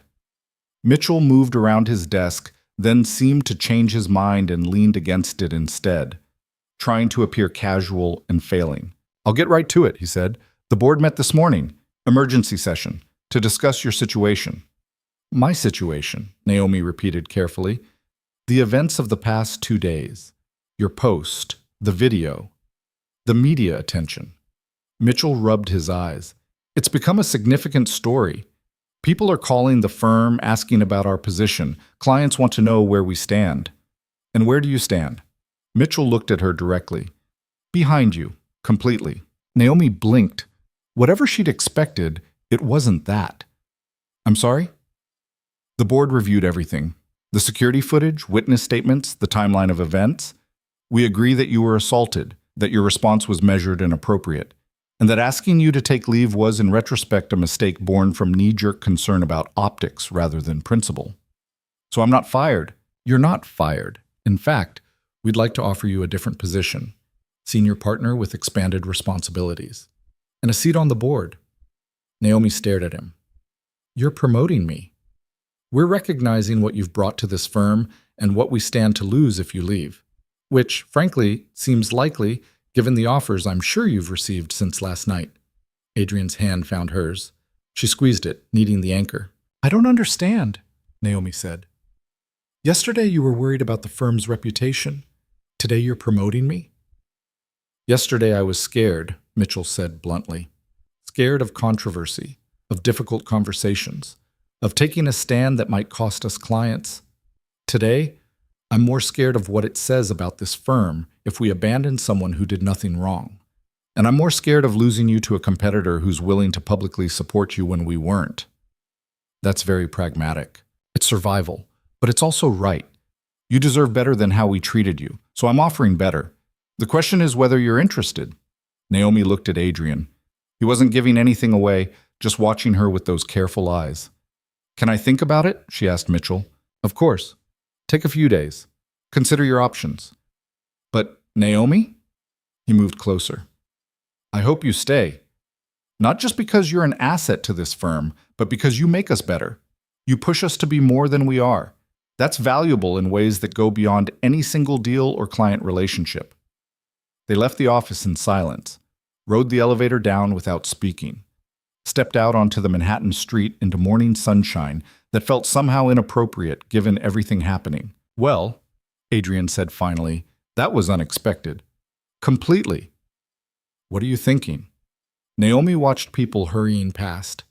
Everyone with somewhere to be, something to do, problems that had nothing to do with torn dresses and viral videos. I'm thinking, she said slowly, that I have choices now, real ones, and I'm not sure what to do with that. Take your time. Figure out what you actually want instead of just accepting what's offered. What do you think I should do? I think, Adrian said, you should stop asking other people what you should do and start trusting yourself to know the answer. She looked at him. When did you get wise? About 2 days ago, still learning. They walked together through the financial district, two people who'd started this week barely knowing each other and somehow ended it fundamentally changed.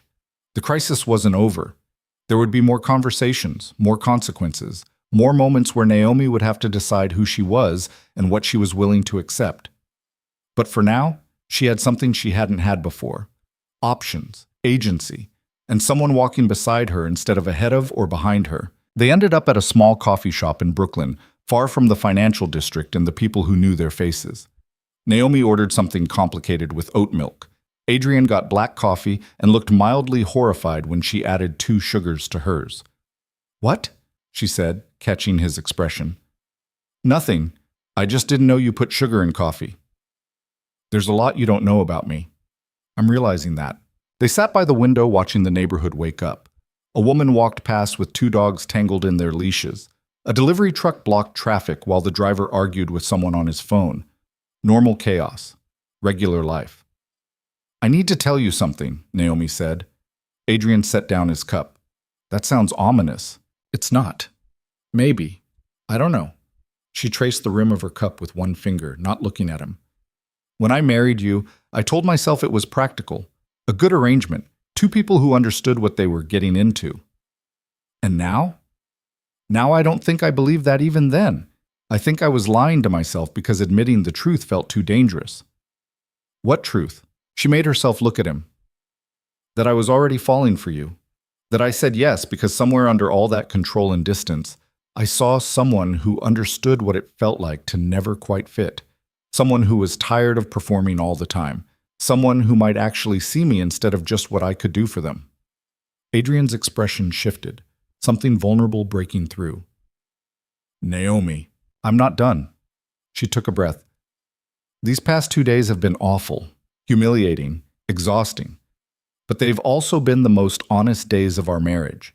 And if that's what it takes, public crisis and viral videos and my whole life falling apart, just to get us to actually talk to each other, then our marriage was even more broken than I thought. It wasn't broken. It was protected. Same thing, sometimes. Adrian was quiet for a long moment. Outside, the woman with the tangled dogs finally got them untangled and continued down the street. I didn't know how to be married to you, he said finally. I knew how to be polite, respectful, distant, but actually being with someone, letting them matter. That terrified me more than anything I've faced in business. Why? Because everyone I've ever cared about either used it against me or left when they realized I wasn't what they needed. My mother left when I was 7, just walked out one day. My father turned himself into a machine after that. Taught me that caring was weakness, that control was the only thing that kept you safe. Naomi reached across the table, took his hand. I'm not leaving. You don't know that. Yes, I do. Because if I was going to leave, I would have done it when I was standing on that rooftop in a torn dress with 3 women laughing at me. That would have been the moment. But I didn't run. I stood there. And when you appeared, I didn't feel rescued. I felt less alone. Adrian's grip tightened on her hand. I don't know how to do this. Be the person you need. I don't need you to be anything except honest. Everything else we can figure out. What if I'm not good at honest? Then you'll be bad at it for a while. I'll survive. He almost smiled. You're annoyingly confident about that. I spent 32 years surviving things. I think I can handle my husband learning to have actual feelings. The moment broke some of the tension. Adrian pulled his hand back, picked up his coffee, then seemed to remember he'd already finished it. So what now? He asked. Mitchell offered you a promotion. Other firms are circling. You have options. I know. And I'm thinking about something that woman in the park said, about building something different instead of just fighting for space at tables I don't even want to sit at. What does that mean? Naomi leaned back, trying to put the half-formed thought into words. I've spent my whole career trying to prove I belong in spaces built by and for people like Mitchell, like Richard Ashford, like everyone at that gala. I learned their rules, spoke their language, dressed their way. And it still wasn't enough. It's never enough. So you want to leave finance? No. I want to change it, or at least change my relationship to it. She paused, testing the idea out loud for the first time. What if I started my own firm? Adrian blinked. Your own firm? Is that crazy? Probably, but that doesn't make it wrong. I have clients who trust me, connections, a reputation that's currently either destroyed or enhanced depending on who you ask, and I'm tired of building other people's legacies while mine gets buried under their names. It would be expensive, risky. You'd need capital, infrastructure, regulatory approval. I know all that. I've structured enough deals to understand what's involved. Then you also know the failure rate for new financial firms, especially in the first 3 years. Are you trying to talk me out of it? No. I'm trying to make sure you've thought it through. Naomi studied him. Would you invest in it if I actually did this? In a heartbeat. But that's not the question you should be asking. What should I be asking? Whether you're willing to risk everything you've built on the chance of building something better. Because that's what this would mean. No safety net, no established firm behind you, just you and whatever you can create. The weight of that settled over her. She'd spent so long climbing someone else's ladder. The idea of building her own felt both terrifying and intoxicating. I need to think about it, she said. Good. Don't rush into something this big just because you're angry at Mitchell or those 3 women. Do it because it's what you actually want. They left the coffee shop and walked without destination. Brooklyn stretched around them, streets full of people living lives that had nothing to do with finance or society galas or torn dresses. Naomi found it oddly comforting, being anonymous in a neighborhood where nobody knew her story. Her phone buzzed in her pocket. She'd turned it back on after leaving Mitchell's office. Now she regretted it. It's Diana Reeves again, she told Adrian, the reporter. You should probably talk to her eventually. Why? Because she's going to write the story whether you participate or not. At least this way you have some input. Naomi stared at the phone, watching it ring. Diana had given her the heads up about the women's plan statement. That counted for something. She answered, Hello?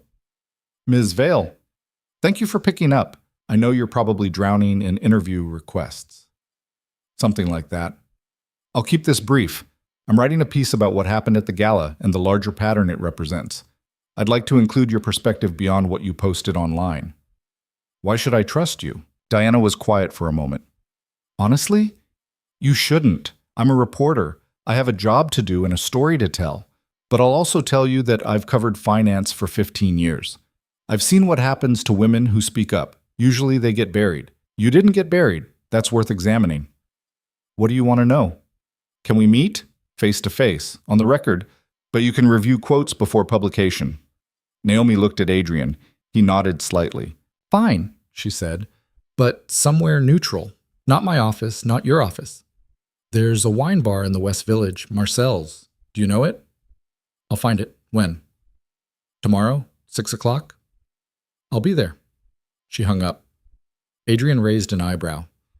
I'm doing an interview, Naomi said. I gathered. You sure about that? No, but I'm doing it anyway. They spent the rest of the day deliberately avoiding the internet. Adrian had work calls he took from the penthouse office. Naomi tried to read a book, gave up, then attempted to watch television and found she couldn't focus on that either. Her mind kept circling back to the same questions: what she wanted, what she was willing to risk, whether starting her own firm was vision or just anger looking for direction. By evening, she was restless enough that Adrian noticed.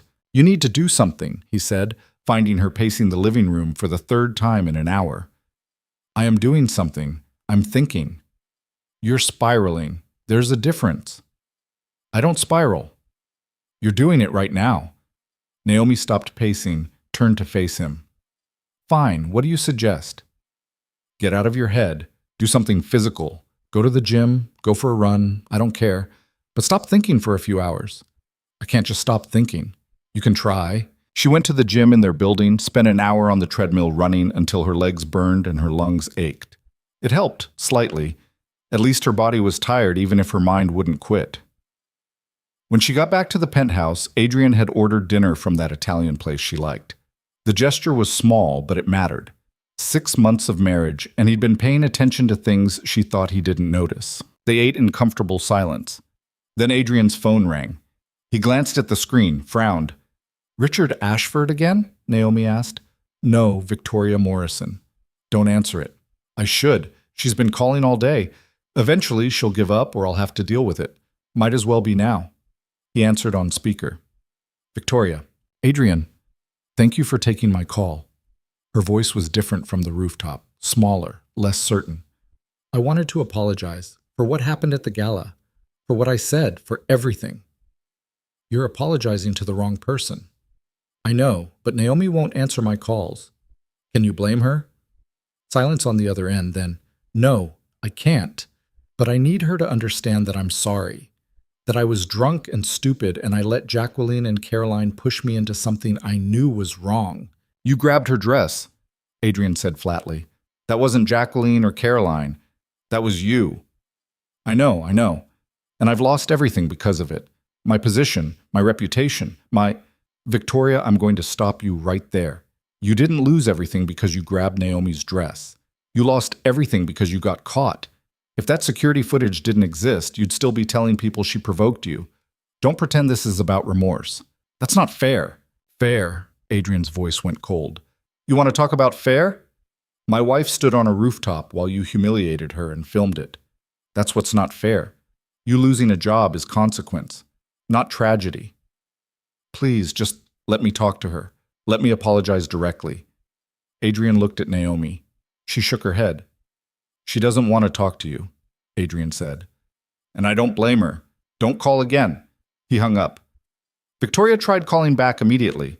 Adrian silenced the phone. "That was harsh," Naomi said. "Was it harsh enough?" "I don't know. Part of me wanted to hear what she'd say. She'd say whatever she thought would help her situation. People like Victoria don't actually change. They just learn to hide better." "You sound very certain about that." "I am. I've known women like her my entire life. They're only sorry when there are consequences. Remove the consequences, and they do the same thing again in a heartbeat." Naomi wanted to argue, but she suspected he was right. Victoria's apology had sounded more like damage control than genuine remorse.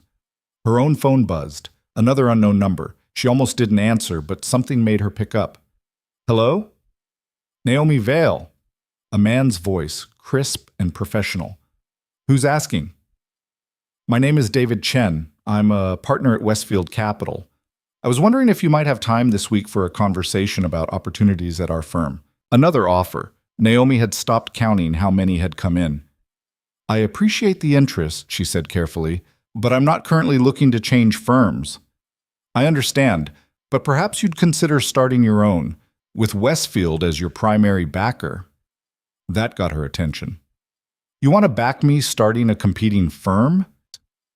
"Not competing, complementary.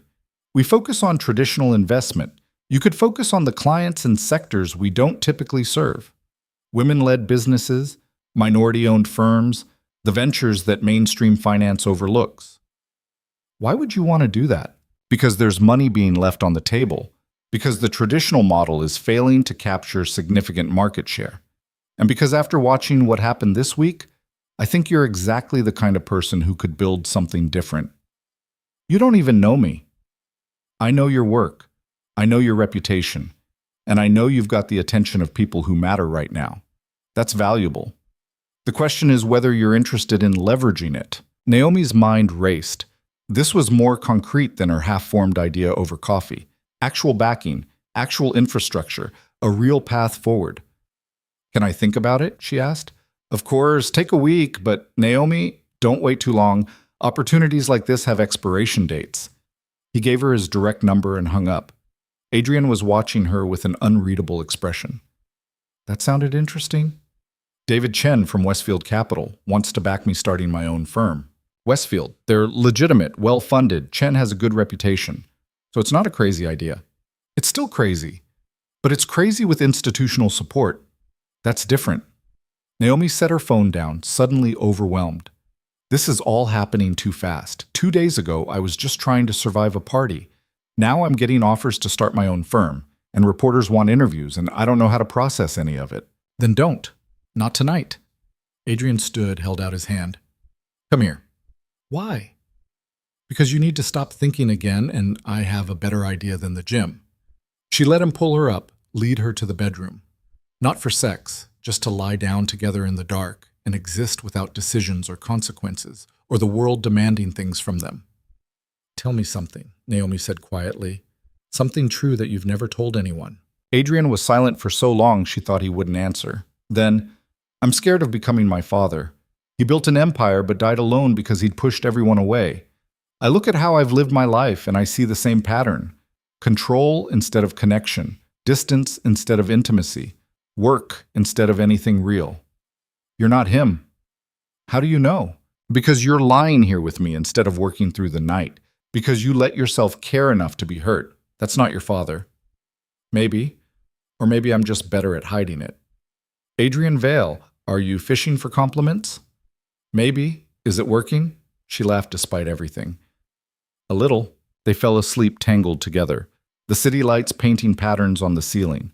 Somewhere across Manhattan, 3 women were dealing with consequences that would follow them for years. Somewhere reporters were writing stories that would define how people remembered this week. Somewhere the internet was having opinions about who Naomi was and what her story meant. But in that moment, none of it mattered as much as the warmth of another person who'd chosen to stay when leaving would have been easier. Morning came with clarity Naomi hadn't expected. She woke knowing what she needed to do, even if the knowing felt terrifying. I'm going to do it, she said to Adrian over coffee. Do what? Start my own firm, take Chen's backing, build something different. Adrian set down his cup. Are you sure? No, but I'm doing it anyway. That seems to be your approach to everything lately. It's working so far. He smiled. Fair enough. What do you need from me? Honestly, just don't try to protect me from failing. If I'm going to do this, I need to know the risk is real, that you won't catch me if I fall. I can't promise that. Adrian. No, listen. He moved closer. I can't promise I won't try to catch you. That's not who I am. But I can promise I won't stop you from taking the risk in the first place. I won't manage or control or try to make it safe. You want to build something? Build it. I'll be here regardless. Even if I fail spectacularly? Especially then. Success is easy to stand beside. Failure is where you learn who actually matters. Naomi felt something loosen in her chest, permission she hadn't known she needed. Okay, she said. Then I'm calling Chen back, setting up a meeting, making this real. Good. But first, you have an interview with Diana Reeves tonight. Right, the interview. Are you prepared for what she might ask? No, but again, doing it anyway. Adrian laughed. This is going to be your catchphrase now, isn't it? Could be worse. She spent the day preparing, not rehearsing answers, but thinking through what she actually wanted to say. What mattered about this story beyond the surface drama. Why it resonated with people who'd never attended a society gala or worn an expensive dress. By 6 o'clock, she was standing outside Marcel's wine bar in the West Village, gathering courage to walk in. Adrian had offered to come with her, but she'd said no. This conversation needed to be hers alone. Diana Reeves was already there, sitting at a corner table with a notebook and a glass of red wine. She stood when Naomi approached. "Ms. Vale, thank you for coming." "Naomi is fine." "Diana." They shook hands. "Can I get you something to drink?" "White wine, whatever you recommend." Diana ordered for both of them, then settled back into her seat. She was younger than Naomi expected, maybe late 30s, sharp eyes that missed nothing. "So," Diana said once their drinks arrived, "the video has been viewed over 10 million times. Your original post has been shared hundreds of thousands of times. You've become, whether you wanted to or not, a symbol of something bigger than what happened on that rooftop. How does that feel?" "Surreal. Exhausting. Like I'm watching someone else's life instead of living my own." "Do you regret posting it?" Naomi considered the question honestly. "No. But I regret that it was necessary. I regret living in a world where women have to publicly defend themselves against being assaulted just to be believed. Those 3 women claim it was an accident, a misunderstanding blown out of proportion. They're lying. You've seen the video." "I have. But they have powerful families, good lawyers, the resources to make this drag out for months. Are you prepared for that?" "I don't know. Ask me in 6 months." Diana smiled slightly. "Fair answer." She made a note. "Tell me about growing up in Memphis. About what it took to get from there to here." So Naomi told her, not the polished version she usually gave at networking events, but something closer to truth. The financial aid that barely covered books. The jobs that kept her studying until 3 in the morning. The constant awareness that she was the only black woman in every classroom, every internship, every interview. The exhaustion of being excellent when excellent still wasn't quite enough. Diana listened without interrupting, occasionally scribbling notes. "And your husband," Diana said eventually, "Adrian Vale. He's been very public in his support. That's unusual for someone with his background. Old money families typically avoid controversy. Adrian's different." "How?" "He understands what it's like to not fit the mold people expect. His family's wealth is relatively recent. 3 generations. In their world, that makes them outsiders, too." "Is that why you married him? Shared experience of not belonging?" The question was more personal than Naomi expected. She took a sip of wine, buying time. "I married him because he saw me. Not what I'd achieved or where I'd come from or what I could do for him. Just me. That's rarer than you'd think. And now, after everything that's happened this week, now I'm realizing that maybe neither of us has to keep pretending we fit in spaces that were never built for people like us. Maybe we can build something different together." Diana's pen moved faster. "Tell me about that. What does different look like?" Naomi talked about the idea of starting her own firm, about serving clients who got overlooked by traditional finance, about creating space for people who spent their whole careers fighting for scraps of attention from institutions that didn't want them. "That's ambitious," Diana said when Naomi finished. "Or naive. Maybe both, but also necessary." Diana set down her pen. "Can I tell you something off the record?" "Okay." "I was the first Asian American woman in my newsroom, 20 years ago. I spent a decade proving I belonged before anyone took me seriously. And I'm tired. Tired of watching younger women go through the same thing. Tired of writing stories about women getting torn down and wondering if anything ever actually changes." "Does it?"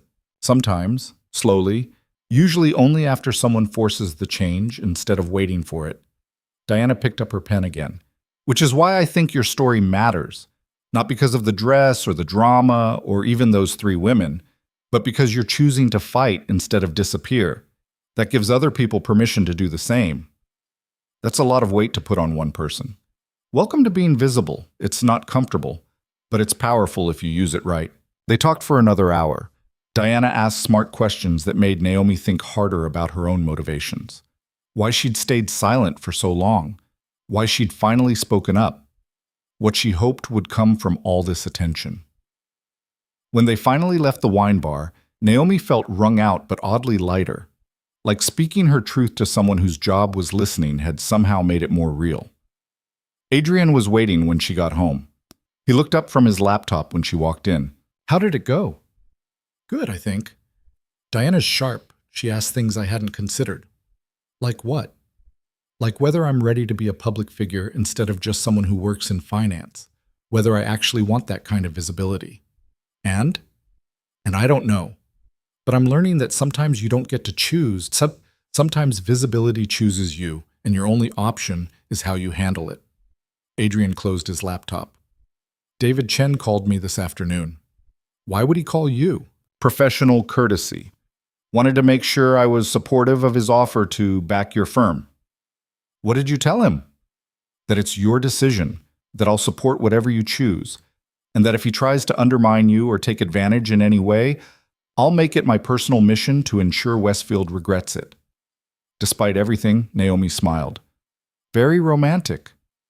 I thought so. She sat beside him on the couch.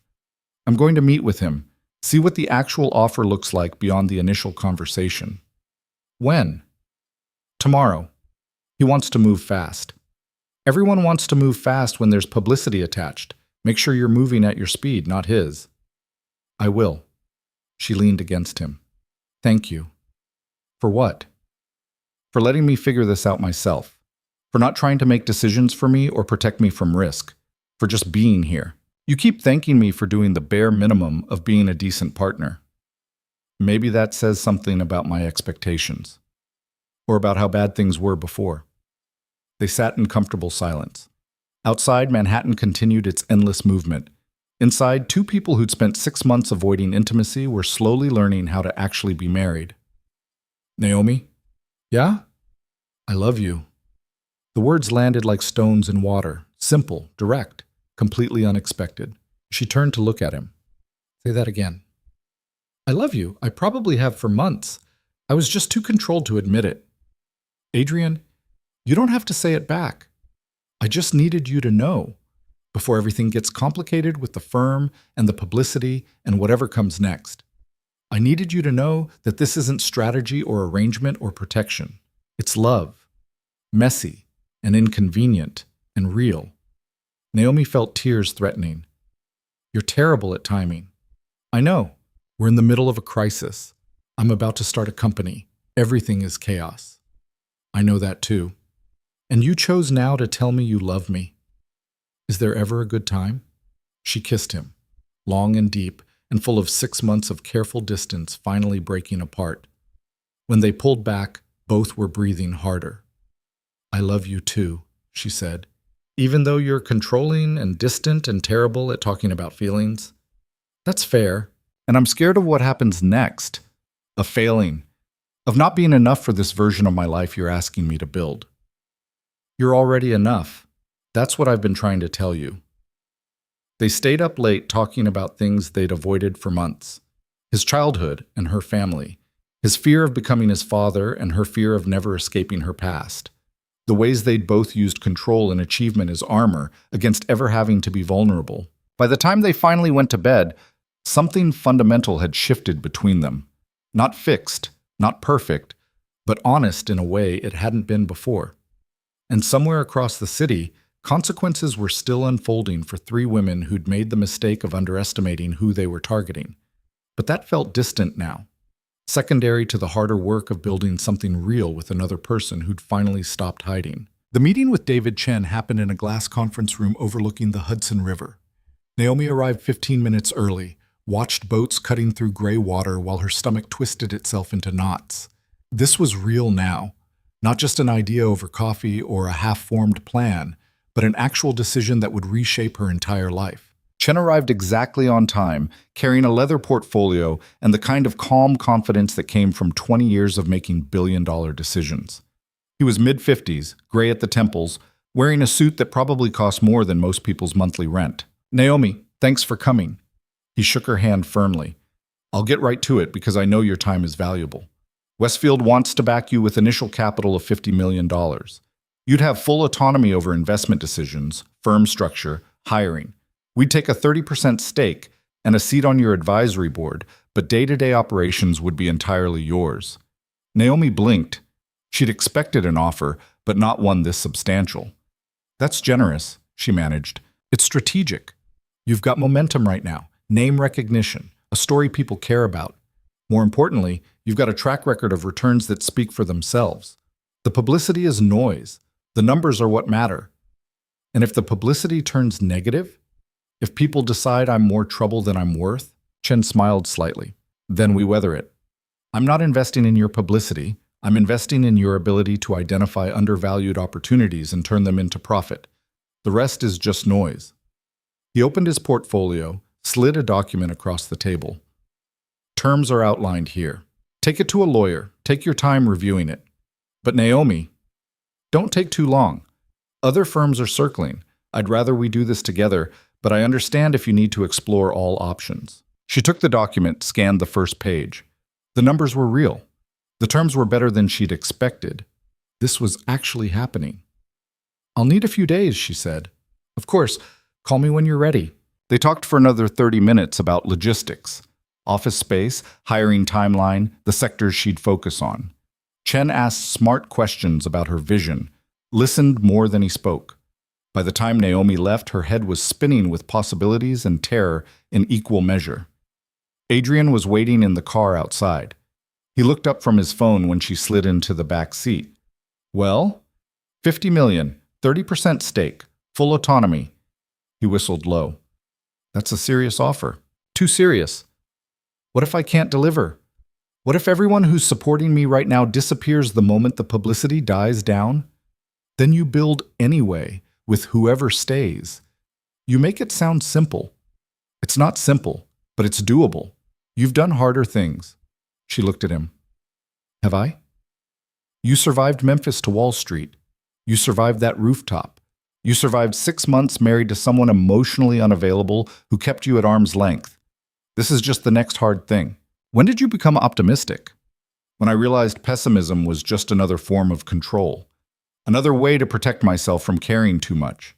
He reached over, took her hand. I'm trying new things. Still not great at them, but trying. The drive back to the penthouse was quiet.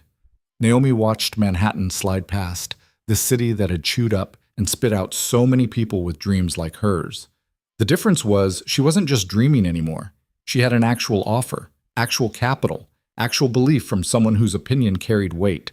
That should have felt like victory. Instead, it felt like standing at the edge of something vast and uncertain, knowing that jumping meant giving up every safety net she'd spent years building. Her phone buzzed. A text from Mitchell. Need to talk. Can you come by the office? Mitchell wants to see me, she told Adrian. About what? Doesn't say. Probably wants an answer on the promotion. Are you going to tell him about Chen's offer? I don't know. Feels premature when I haven't decided yet. Then tell him you need more time. You don't owe him a decision on his timeline. She texted back that she'd stop by tomorrow morning. Mitchell responded immediately with looking forward to it and nothing else. Corporate speak for we need to have a difficult conversation. That evening, Diana Reeves's article went live. Naomi read it on her laptop while Adrian cooked dinner, his new attempt at being domestic that mostly involved elaborate pasta and too much garlic. The piece was fair. More than fair, actually. Diana had woven Naomi's personal story into a larger narrative about women of color in finance, the subtle and not so subtle discrimination that happened in elite spaces, and what it meant to fight back publicly instead of suffering privately. She'd included statements from the 3 women, but contextualized them against the security footage and multiple witness accounts that contradicted their version of events. The headline read, Naomi Vale and the Cost of Breaking Silence. Underneath, a subheading, When a Torn Dress Becomes a Declaration of War. It's good, Naomi called to Adrian in the kitchen. What is? Diana's article. She got it right. The story underneath the story. Adrian appeared in the doorway, wooden spoon in hand. And how does that feel? Strange. Seeing my life analyzed like it's a case study, but also validating, I guess. Like what happened matters beyond just me. It does matter. That's what you're still learning. They ate dinner on the couch, something that would have felt wrong a week ago when they still maintained careful distance. Now it felt normal, natural, like they'd been doing this for years instead of days. I'm scared, Naomi admitted between bites of pasta. Of what specifically? Everything. Starting the firm and failing. Taking Mitchell's offer and always wondering what if. Making the wrong choice and spending the rest of my life regretting it. Those are all possibilities. Not helping, Adrian. I'm not trying to help. I'm trying to be honest. He set down his fork. Every choice you make will close certain doors. That's how decisions work. The question isn't which choice is perfect, it's which choice you can live with. And how do I know that? You don't, not until you're living it. But I'll tell you what I think, if you want to hear it. Please. He was quiet for a moment, choosing words carefully. I think you've spent your whole life making safe choices. Calculated risks, sure, but always with a backup plan. Always with an escape route. And it's worked. You've built an impressive career. But I also think you're exhausted from always playing it safe, from always having to be perfect, because one mistake might confirm what people already assume about you. That's not let me finish. His voice was gentle but firm. Starting your own firm isn't safe. It's the opposite of safe. It's jumping without knowing if the net will appear. But maybe that's what you need, not because it's smart or strategic, but because it's yours. Because for once in your life, you'd be building something that doesn't require anyone else's permission or approval. Naomi felt tears threatening. What if I fail? Then you fail, and we figure out what comes next, together. You keep saying that, together, like it's that simple. It is that simple. I'm not going anywhere. I don't care if you start a firm or stay at Mitchell's or decide to quit finance entirely and open a bakery. I'm here. That's not conditional on your success. I don't know how to believe that. Then watch me prove it. He pulled her closer. I'm not good at a lot of things. Emotional vulnerability, spontaneity, anything requiring feelings instead of strategy. But I'm good at commitment. When I choose something, I don't quit. I chose you. I'm not quitting. She kissed him, tasting garlic and wine and something that felt like safety for the first time in longer than she could remember. They stayed tangled together on the couch until the food went cold, until the city lights outside created patterns on the ceiling, until Naomi finally felt steady enough to face what came next. The meeting with Mitchell happened at 9 in the morning. His office was exactly as she remembered. Diplomas on the wall, family photos on the desk, everything carefully arranged to project success and stability. Naomi, come in. He gestured to a chair. Coffee? No, thank you. They sat. Mitchell folded his hands on his desk, studied her with an expression she couldn't quite read. I'll get to the point, he said. I know about David Chen's offer. Naomi kept her face neutral. How?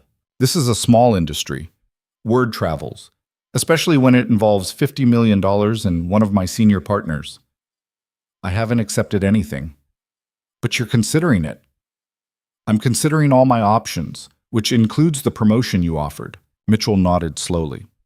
I respect that, but I need to know where your head is, not because I want to pressure you, but because I need to make decisions too. If you're leaving, I need to start planning succession. If you're staying, I need to know you're committed. That's fair. So where's your head? Naomi looked at this man who'd put her on leave 3 days ago, then offered her a promotion when the publicity turned favorable. Who'd built his entire career on reading people and markets and timing decisions perfectly. Who was asking her to make a choice that would reshape both their futures. I'm leaning towards starting my own firm, she said. Mitchell's expression didn't change. Can I ask why? Because I'm tired. Tired of proving I belong. Tired of perfect not being good enough. Tired of building other people's legacies while mine gets buried under their names. She leaned forward. You're a good man, Mitchell. You run a good firm. But it's still a firm built by people like you, for people like you. And I'm tired of trying to fit into spaces that were never designed for me. That's harsh. It's honest. You asked. He was quiet for a long moment. You're right. About the firm. About how it's structured. I've spent 20 years telling myself that merit matters more than background, that we judge people on results. But results from someone who looks like me get weighted differently than results from someone who looks like you. I know that. I've just been comfortable ignoring it. So what are you saying? I'm saying if you stay, I'll support real change. Not just diversity initiatives or surface-level adjustments. Real structural change in how we operate, who we hire, who we promote. You'd have my backing to reshape this firm into something different. That's a big promise. It's an overdue promise, and it's the only thing I can offer that might compete with Chen's capital. Naomi studied him. He looked older this morning, tired, like the past week had forced him to confront things he'd been avoiding for years. I appreciate that, she said. Truly. But I think I need to do this on my own. Not because you're not sincere, but because I've spent my whole career building other people's visions. I need to try building my own. Mitchell nodded. I understand. When's your last day? I'll need time to transition my clients. Maybe a month? 2 weeks. I'll reassign your accounts. You've earned a clean break. They shook hands across the desk.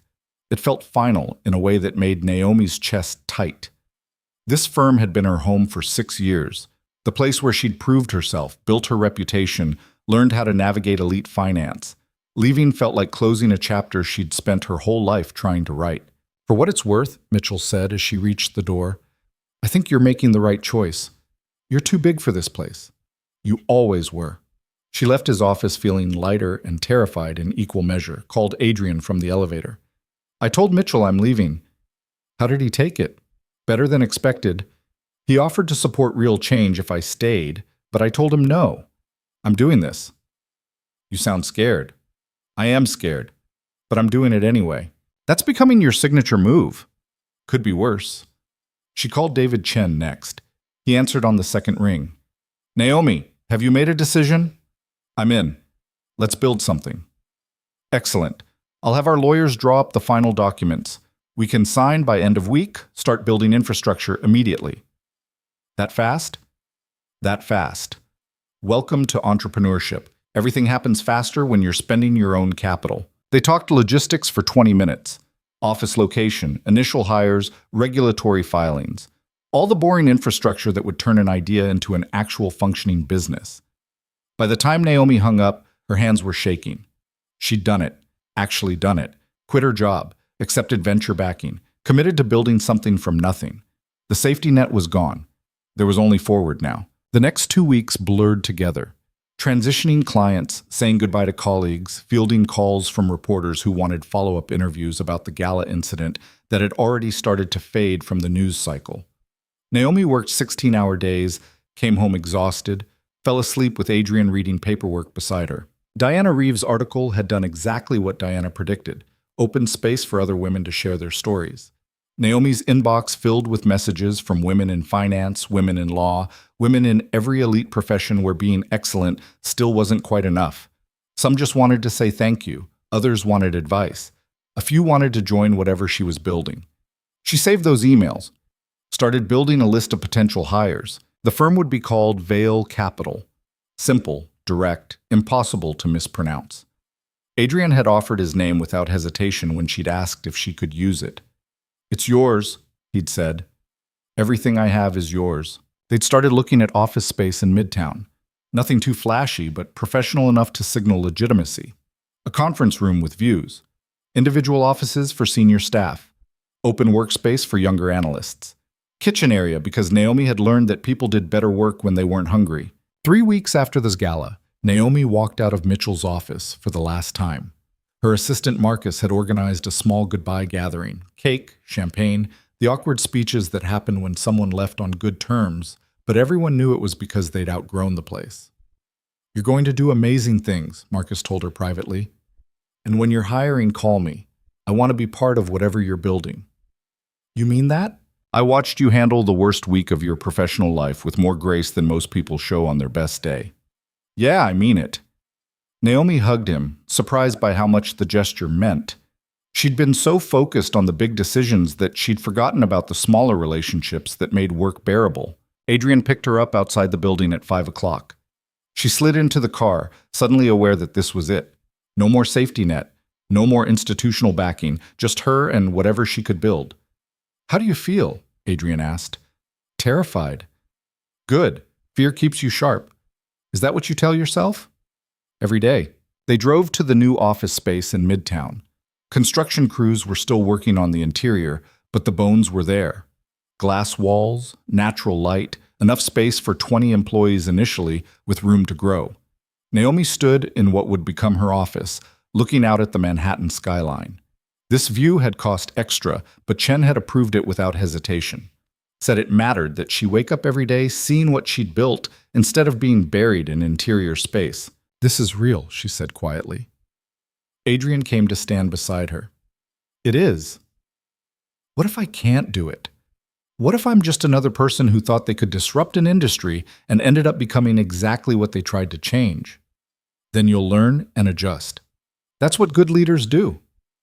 I'm not a leader. I'm just someone who got angry enough to quit. You're wrong. He turned her to face him.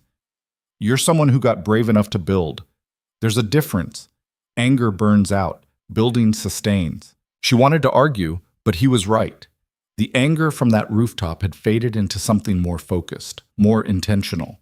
She wasn't doing this to prove those three women wrong or to punish Mitchell for putting her on leave.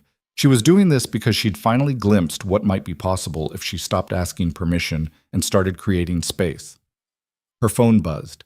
An email from Victoria Morrison. Naomi almost deleted it without reading. Then curiosity got the better of her. The message was short. I know you don't want to hear from me. I don't blame you, but I needed to tell you that I'm in therapy now, actually dealing with why I thought humiliating you was acceptable. I don't expect forgiveness. I just wanted you to know that what you did, speaking up, refusing to disappear, it forced me to look at myself in ways I'd avoided for years. So thank you. I hope your new firm succeeds. You deserve that and more. Naomi read it twice, then showed it to Adrian. What do you think? She asked. I think people sometimes need consequences before they can change. Whether the change sticks is something you'll never know. Should I respond? Do you want to? She thought about it. About the woman who'd grabbed her dress and laughed while Caroline filmed. About the apology that had sounded like damage control. About this message that felt different, more real. She typed back, I accept your apology. Not because what you did was okay, but because holding on to anger about it would only hurt me. I hope therapy helps. I hope you become someone who wouldn't do that to another person. That's all I can offer. She hit send before she could second-guess herself. Was that too generous? She asked Adrian. No, it was human. That's different. The launch of Vail Capital happened on a Monday in October, exactly 6 weeks after the rooftop incident. Naomi arrived at 7 in the morning to find the office already buzzing. She'd hired 6 people initially, Marcus as her chief of operations, 2 analysts from Mitchell's firm who'd approached her about jumping ship, a marketing specialist who understood how to leverage her current visibility into long-term brand building, a CFO with 20 years of experience who'd taken the job because she believed in the mission, and a junior associate fresh out of business school who reminded Naomi of herself at 24. Chen arrived at 8 with champagne and a brief speech about taking risks and backing people who challenged convention.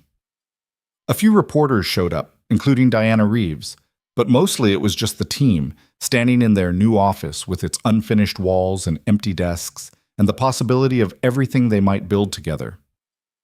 All right, Naomi said when the champagne was gone and the reporters had left, let's get to work. They spent the first week just building infrastructure, systems for tracking investments, protocols for client communication, legal compliance that would keep them from getting shut down before they even started. It was boring work, but necessary. The foundation everything else would rest on. The first client came in week 2, a women-owned tech startup that had been rejected by 12 traditional venture firms. Naomi reviewed their pitch deck, ran the numbers, spent 3 hours on the phone with the founder asking questions about market analysis and growth projections. Then she invested $2 million. Marcus looked at her like she was crazy. We just opened. Are you sure about taking that bigger risk right out of the gate? No. But the numbers are solid and the founder knows her market. Sometimes you have to trust your analysis, even when everyone else said no. The second and third clients came quickly after that. Word spread that Vail Capital was willing to consider opportunities traditional finance overlooked. Women-led businesses, minority-owned firms, startups in sectors that didn't fit neat categories. Naomi reviewed each one carefully, said no to more than she said yes, but when she said yes, she meant it. By month 3, they had 12 active investments and a waiting list of potential clients. The office had filled out. More employees, better furniture, actual art on the walls instead of bare space. It felt real now. Not just an idea or a risk, but an actual functioning business. The financial returns wouldn't be clear for years. Some investments would fail spectacularly. Others would generate returns that made Chen's $50 million look like pocket change. But that was the nature of venture capital. You bet on people and potential, and the hope that excellent might actually be enough when given room to grow. Naomi worked 12-hour days, came home tired but satisfied in ways she'd never felt at Mitchell's firm. This exhaustion felt different, chosen, like she was building something instead of just maintaining someone else's structure. Adrian adjusted his own schedule to match hers. Started leaving the office at reasonable hours, spending evenings actually present instead of distracted by his phone. They cooked together, badly, and ordered takeout when the cooking failed. Watched terrible television and argued about plot holes. Did normal couple things they'd avoided for the first 6 months of marriage. "I think I like being married to you," Naomi said one night while they were attempting to make risotto and mostly just creating a mess. "You think?" "I'm sure. I just didn't want to commit too hard in case you hear it as pressure." He laughed. "You can commit as hard as you want. I'm not going anywhere." "Promise?" "Promise." 3 months after the gala, Naomi got a call from Richard Ashford. She almost didn't answer, but something made her pick up. "Mr. Ashford?" "Ms. Vale, I know I'm probably the last person you want to hear from." His voice was different than she remembered. Smaller. "I wanted to apologize for what my daughter did, for how I handled it, for calling Adrian and threatening legal action when I should have been teaching Jacqueline that her actions have consequences." "Why are you telling me this?" "Because my daughter is in treatment, real treatment, not just PR rehabilitation, and part of that process involves her understanding the harm she caused, which means I had to understand my role in raising someone who thought that behavior was acceptable." Naomi was quiet for a moment. "How is she?" "Struggling, but doing the work. She asked me to tell you that she's sorry. Not as an excuse or an explanation, just as truth. She's sorry. Tell her I hope she gets better. Genuinely better, not just better at hiding it." "I will. And Ms. Vale, I saw the article about your firm, what you're building. It's impressive. I hope it succeeds." "Thank you." She hung up feeling something close to closure. Not forgiveness exactly, but an acknowledgement that people were complicated, that cruelty often came from pain, and pain could sometimes transform into growth if you let it. The gala incident faded from the news cycle gradually, replaced by newer scandals and fresher outrage. Naomi's social media mentions decreased. The interview requests slowed to a trickle. Life returned to something resembling normal, except everything had fundamentally changed. She'd learned things about herself that week, that she was stronger than she'd believed, that anger could be fuel instead of just destruction, that speaking up meant accepting visibility, and visibility meant losing control of your narrative. But sometimes that was worth it anyway. She'd learned things about Adrian too, that his control was protection, not coldness, that he'd been as scared of intimacy as she was, that loving someone meant choosing to be vulnerable even when every instinct said to build walls. And she'd learned something bigger, something that mattered beyond just her story, that the system wasn't broken accidentally. It was built this way, designed to favor certain people and exclude others. And you could spend your whole life trying to fix it from the inside, making incremental changes and calling it progress.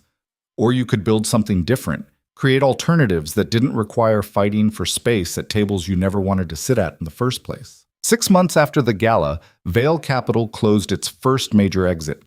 One of Naomi's early investments got acquired for 4 times what she'd put in. The returns were good, better than good. She called Chen to share the news. "Congratulations," he said. "I knew you'd deliver. We got lucky, right place, right time." Luck is what people call it when preparation meets opportunity. You prepared. The opportunity came. That's not luck, that's skill. The team celebrated that night at a restaurant in the meatpacking district. Naomi looked around the table at the people she'd hired, the team she'd built. Marcus laughing at something one of the analysts said. The CFO deep in conversation with the marketing specialist. The junior associate looking starstruck just to be included. This was what she'd been fighting for without knowing it. Not a seat at someone else's table, her own team, her own definition of success. Adrian squeezed her hand under the table. "You did it. We're not done yet." "No, but you started something that matters. That's not nothing." She thought about the woman in the park who told her to build something different, about Diana Reeves writing stories about change, about Victoria in therapy, and Jacqueline in treatment, and Caroline somewhere learning that consequences were real. She thought about every woman who'd sent her a message saying, "Thank you for speaking up." Every person who'd shared their own story of being humiliated and choosing not to disappear. Every life that might be different because she'd refused to accept that cruelty was just how things were. The night of the gala felt like a lifetime ago. Naomi in her emerald dress, trying so hard to fit into a world that didn't want her. Standing on that rooftop with torn silk and three laughing faces and a choice about who she'd be in that moment. She'd chosen to stand, to face them, to refuse the humiliation they offered, and that choice had led to this. Not smoothly, not perfectly, but steadily. One decision at a time, each one building on the last. Quitting her job, starting her firm, learning to be married to someone who loved her, building something that might outlast the publicity and the anger and the initial momentum. "What are you thinking about?" Adrian asked. "That night, the rooftop. Do you regret how you handled it?" She considered the question honestly. "No, but I wish I'd never been in that position in the first place. I wish women like me didn't have to choose between disappearing and fighting back. I wish the system was different. So change it. That's what I'm trying to do. I know. That's why I love you." They went home that night to their penthouse with its views of Manhattan, made love slowly, carefully, with the kind of intimacy that comes from actually knowing someone instead of just sharing space with them. Fell asleep tangled together while the city continued its endless movement outside their windows. And somewhere in that city, other women were fighting their own battles, standing on their own rooftops, making their own choices about whether to disappear or stand their ground. Some would choose silence, some would choose to fight. Both choices were valid. Both required courage. But maybe, Naomi thought as she drifted toward sleep, maybe her story gave them one more option. Maybe it showed that you could fight back and survive. That speaking up didn't have to mean losing everything. That sometimes the system changed when you stopped asking permission and started building alternatives. The torn emerald dress was still in their closet. Naomi hadn't thrown it away. It hung there like a reminder, not of humiliation, but of transformation, of the moment she stopped trying to fit and started building her own space. She'd learned something essential that night, something she'd carry forward into every boardroom and every difficult conversation and every moment when someone tried to make her smaller. That belonging wasn't something you earned by making yourself acceptable to people who'd never really accept you. Belonging was something you created by building space where people like you weren't the exception, where excellence didn't require perfection, where being human, flawed and angry and complicated, was allowed. The rooftop was empty now. The party long over. The three women scattered to their own consequences. But the story continued. In every woman who'd read about what happened and decided not to stay silent. In every person who'd been humiliated and chose to stand anyway. In every alternative space being built by people who were tired of fighting for scraps. Naomi had learned that victory didn't always look like defeating your enemies. Sometimes it looked like becoming so busy building something better that they simply stopped mattering. Sometimes it looked like love that showed up even when you didn't deserve it. Sometimes it looked like a team gathered around a table celebrating small wins and planning bigger ones. Sometimes it looked like going to sleep next to someone who'd finally stopped hiding and waking up to another day of building something that might outlast you both. The dress stayed in the closet. The memories stayed sharp. But the woman who'd worn that dress and stood on that rooftop had transformed into someone new. Not better, necessarily. Not fixed or healed or perfectly resolved. Just different, more honest, more herself. And that, Naomi had learned, was enough. More than enough. It was everything.